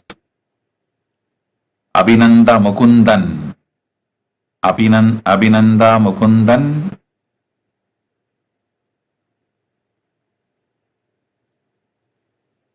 You are asking that you want third eye powers. Keep yourself completely vegetarian and detox your body with yoga. Not only I will give you third eye awakening, and I will give you the powers of body scanning, intuition.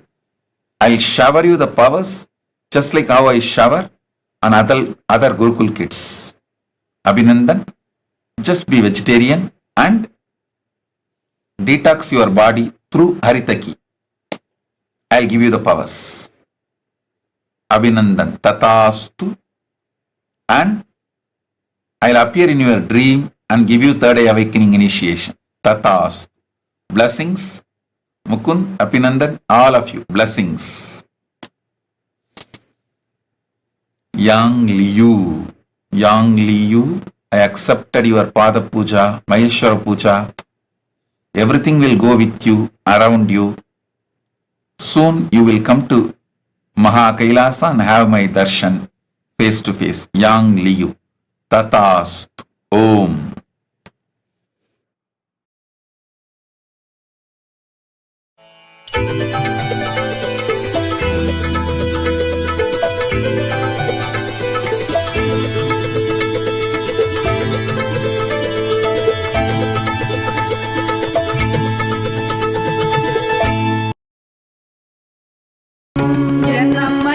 Navaratrim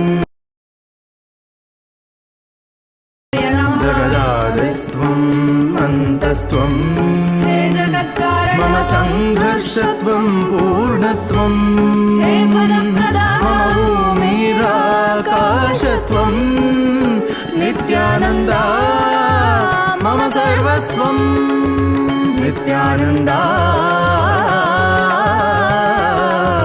Mama Sarvasvam Mama Sarvasvam.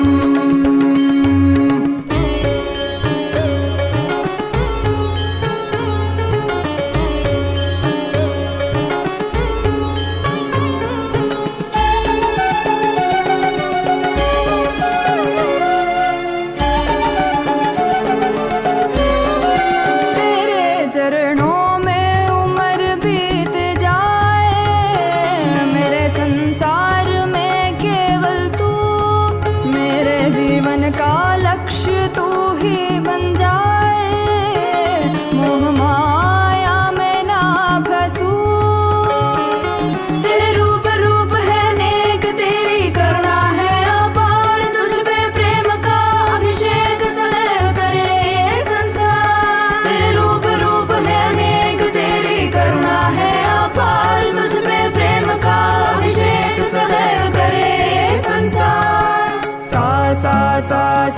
sa sa ri ri ri ri ri ri ri ga ga ga ga ma ga ma ga ma pa ga ma pa ma ga ma ga re sa ni sa sa sa sa sa sa sa ri ri ri ri ri ri ga ga ga ga sa ni sa ni sa ni sari ni sa da ni sari ga ri ma ga pa ma da pa ni da ni pa da ma pa da ni ni da da pa pa ma ma mata janakopitvam yenammayapane ratrim दिवसत्वं कालभैरवाय नमः जगदारिस्त्वं अन्तस्त्वं हे जगत्कारणं मम संघर्षत्वं पूर्णत्वं हे फलप्रदाता मम भूमिराकाशत्वं नित्यानन्दा मम सर्वस्वं नित्यानन्दा मम सर्वस्वं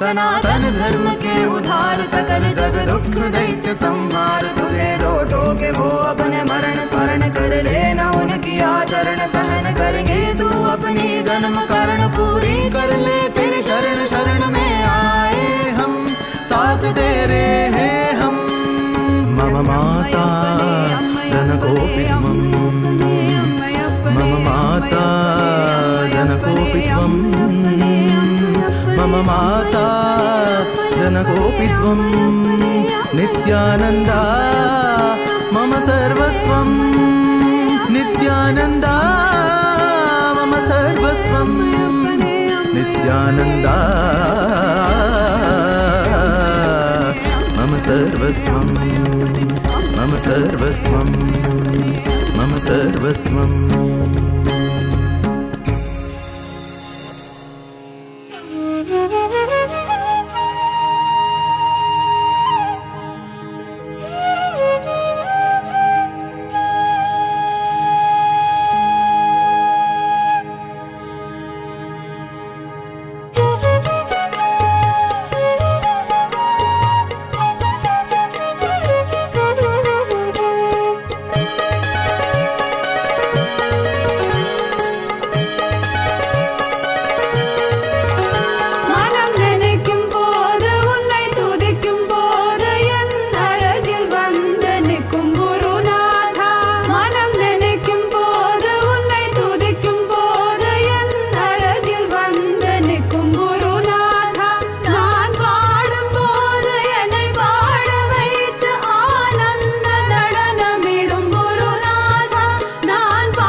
நித்யானந்தா என்று பாடிடுவோம்.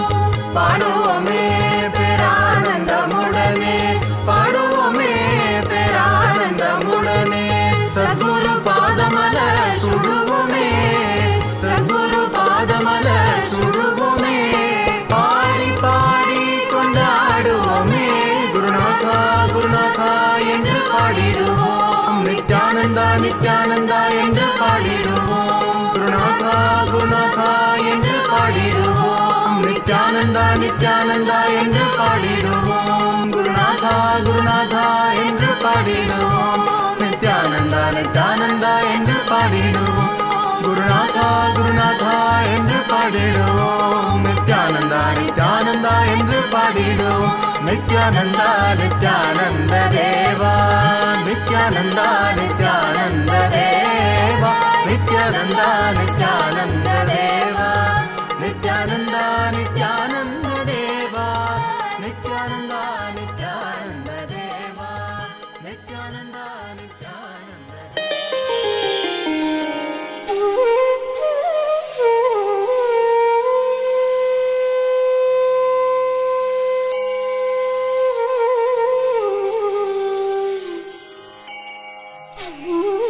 रत्न कुमार गुरुमण्यतुल्यावतार श्री पार्वती स्तन्यपानलब्ध दिव्य ज्ञान विश्रुत सकल निगमागम सारभूत द्राविड वेद प्रवक्त्रे श्रीमत् परमशिव करुणा समधिगत मुक्तामय चतुरश्रयान गीयमान छत्र चामर श्रीचिह्न काहलादि समस्त बिरदावल्यलङ्कृत ज्ञान विज्ञान चक्रवर्ती सर्वजन संघ सद्यो निर्वाण दीक्षा व्ययापवर्ग वर्ष विश्राण जीमूत परमत कलभ केसरी शैव सिद्धान्त स्थापनाचार्य श्री राजाधिराज पाण्ड्य महाराज गुरु क्षपण शाक्यादि महान्धकार निवारण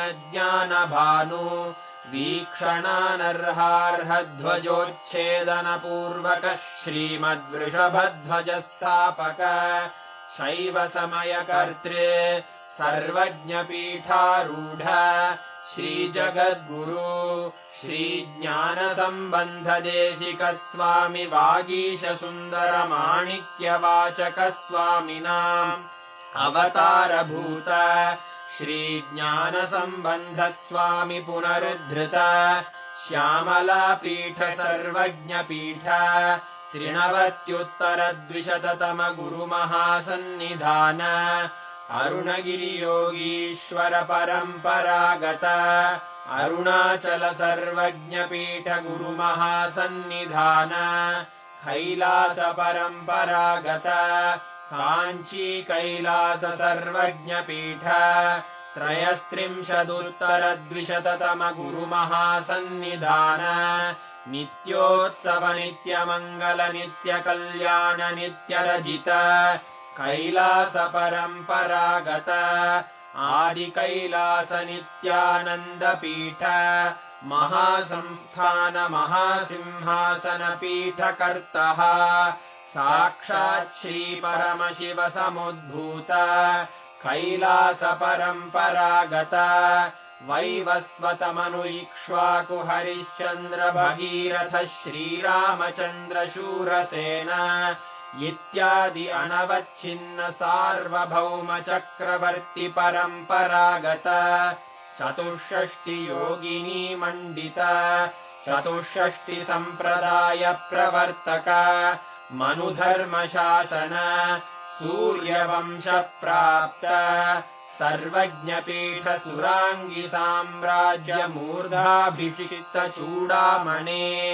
साक्षात् श्री परमशिव समुद्भूत कपिल महागुरु पुनरुद्धृत महानिर्वाणि पीठ अष्टोत्तर सहस्र श्री महामंडलेश्वर साक्षात् श्री परमशिव सिंहासनाभिषिक्त समस्त गणनायक श्री महागणपति समारंभ अनवच्छिन्न पीठाधीश्वर गुरुपरम्परा प्राप्त अटल पीठ अष्टोत्तर श्री अटल पीठाधीश्वर धर्म मुक्ति स्वर्ग पुरस्वर्ण पीठ त्रयोविंश गुरु महासन्निधान कैलास परंपरागत आदिपीठ सर्वज्ञ पीठ जगद्गुरो श्री कैलास पुनरुद्धारक श्री कैलास परमाचार्य श्रीमत्परमहंस परिव्राजकाचार्य वर्य सच्चिदानंद प्रणव स्वरूप श्रोत्रिय ब्रह्मनिष्ठ श्रीमज्जगद्गुरु श्रील श्री भगवत् श्री नित्यानंद परमशिव श्री ज्ञान संबंध देशिक परमाचार्य स्वामिन् अत्रागत्य परिपाल्य च अस्मान् विज्ञान वितरणेन विजयी भव जय जय।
From Swamiji himself, the secret recipe of Swamiji's invincibility, which is why no matter what persecution happens, attack happens, no matter what comes in front of him, nothing can shake Swamiji. He is ever victorious.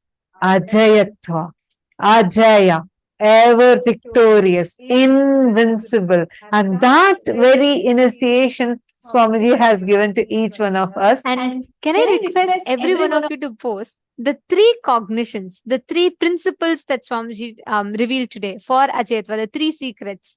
Can I request each of you to post whatever you understood? The three main, Swamiji said three things, right? Can I request each of you to post? Type out whatever you understood, the recipe for Ajayatva that Swamiji revealed. I request all of you to post.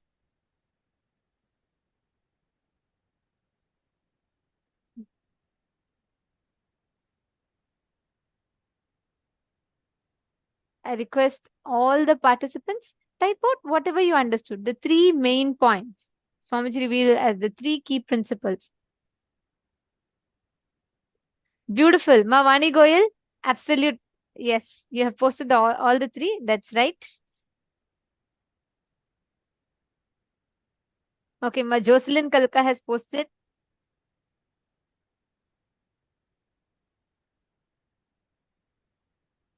Come on, all the others, the three principles that Swamiji revealed.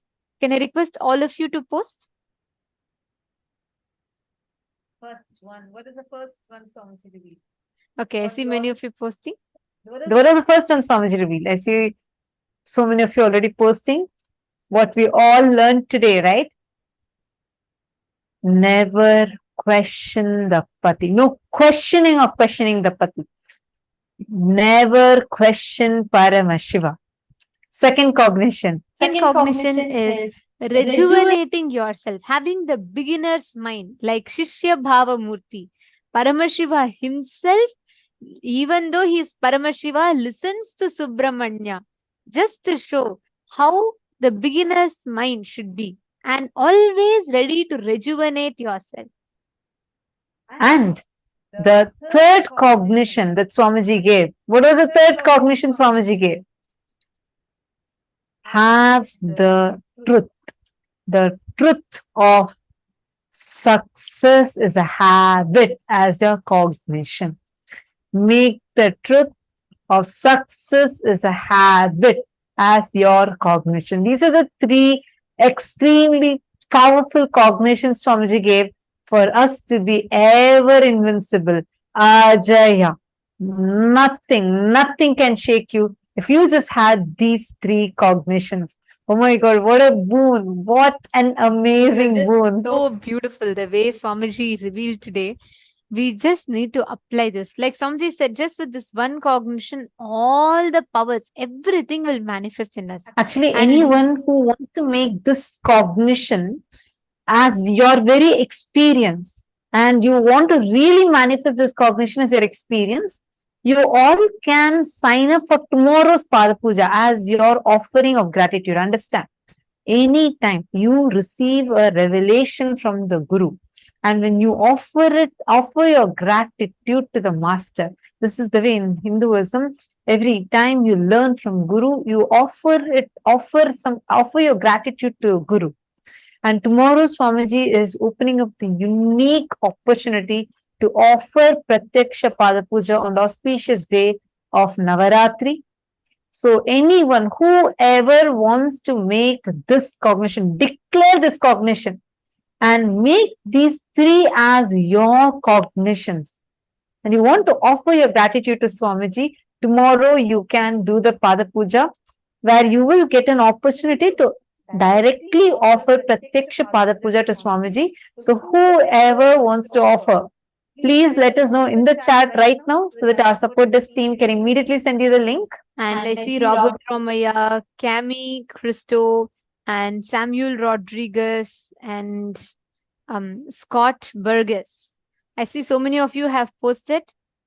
Okay, Cami Cristo, you're raising your hand for Pada Puja. We'll have the support desk team will reach out. You all can just put your hands up. You can just post in the chat. If you want to offer the Pratyaksha Pada Puja. Mahachara Shaktikananda okay, see one more person. I'm not seeing your name. It says kindly, your name is, I request if you could please rename yourself. Mahachara Shaktikananda, definitely immediately our support desk team will send you the link and you can sign up right away. Ma Virupaksha. What is the date? 16th. Tomorrow is 16th. 16th is the date. So whoever wants to offer gratitude for this revelation, whatever revelation you just received, and you want to offer it as gratitude, immediately offer Pada Puja tomorrow. Offer Pada Puja tomorrow and you yourself can declare it to Swamiji. You can say, Swamiji, I'm raising my three hands. I am putting my hands up for all the three statements and I want to have this as my inner space. You can offer Pada Puja tomorrow.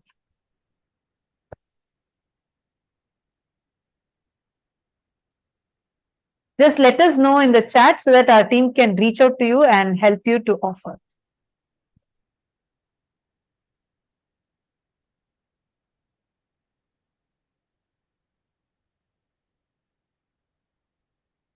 So now are all of us ready to manifest this powerful cognition as a power? Hold on to this cognition inside of you. First, all of you make it as a conscious declaration. The habit, lifestyle matters. Success is a lifestyle.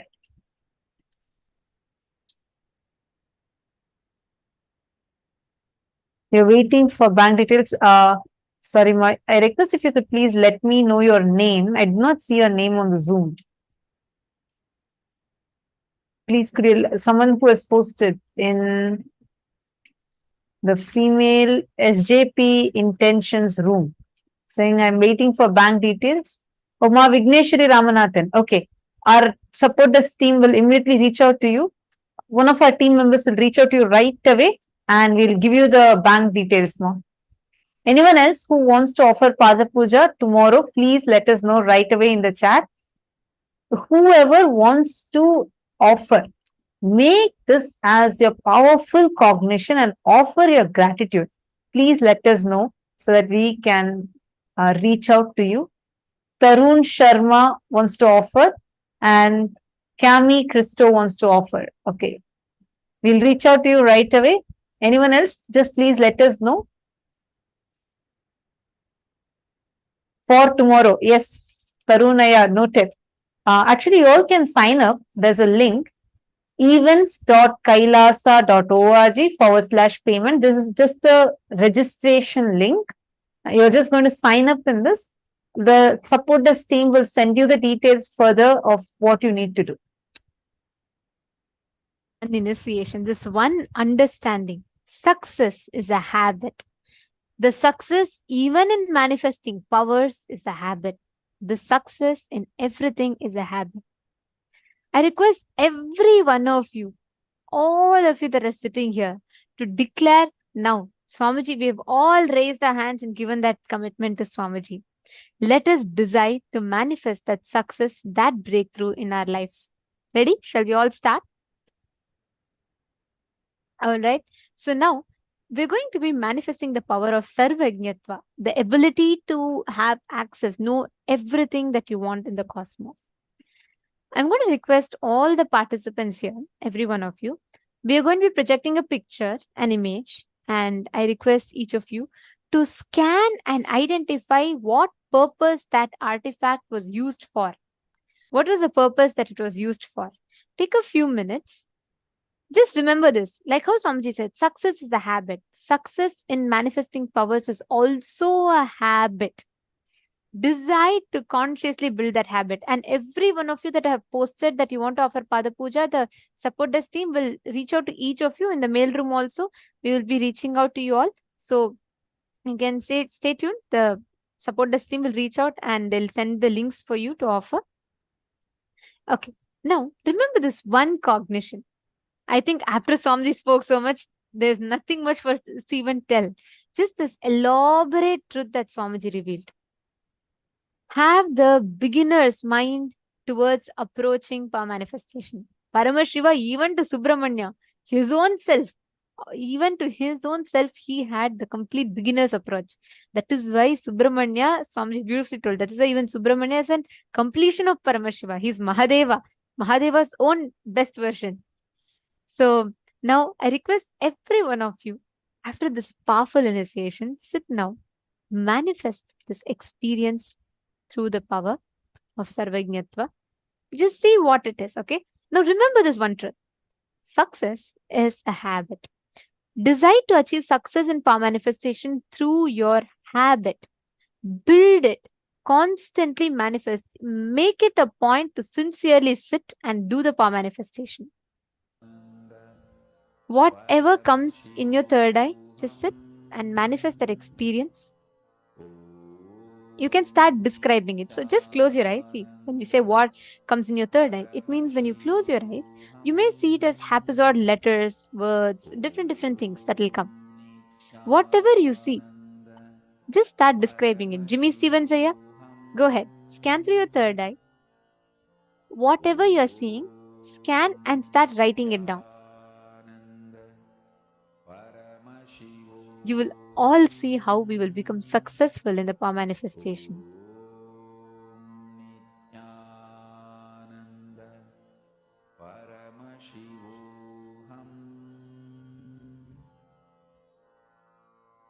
Mahavagya, spiritual lullaby for samadhi, and Suprabhatam, wake up call, wake up song for Paramashiva.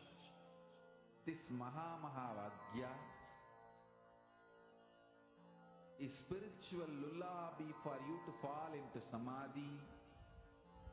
Suprabhatam, wake up song for Paramashiva to wake up in you. Just remember this one powerful cognition. This Mahavagya puts me in samadhi.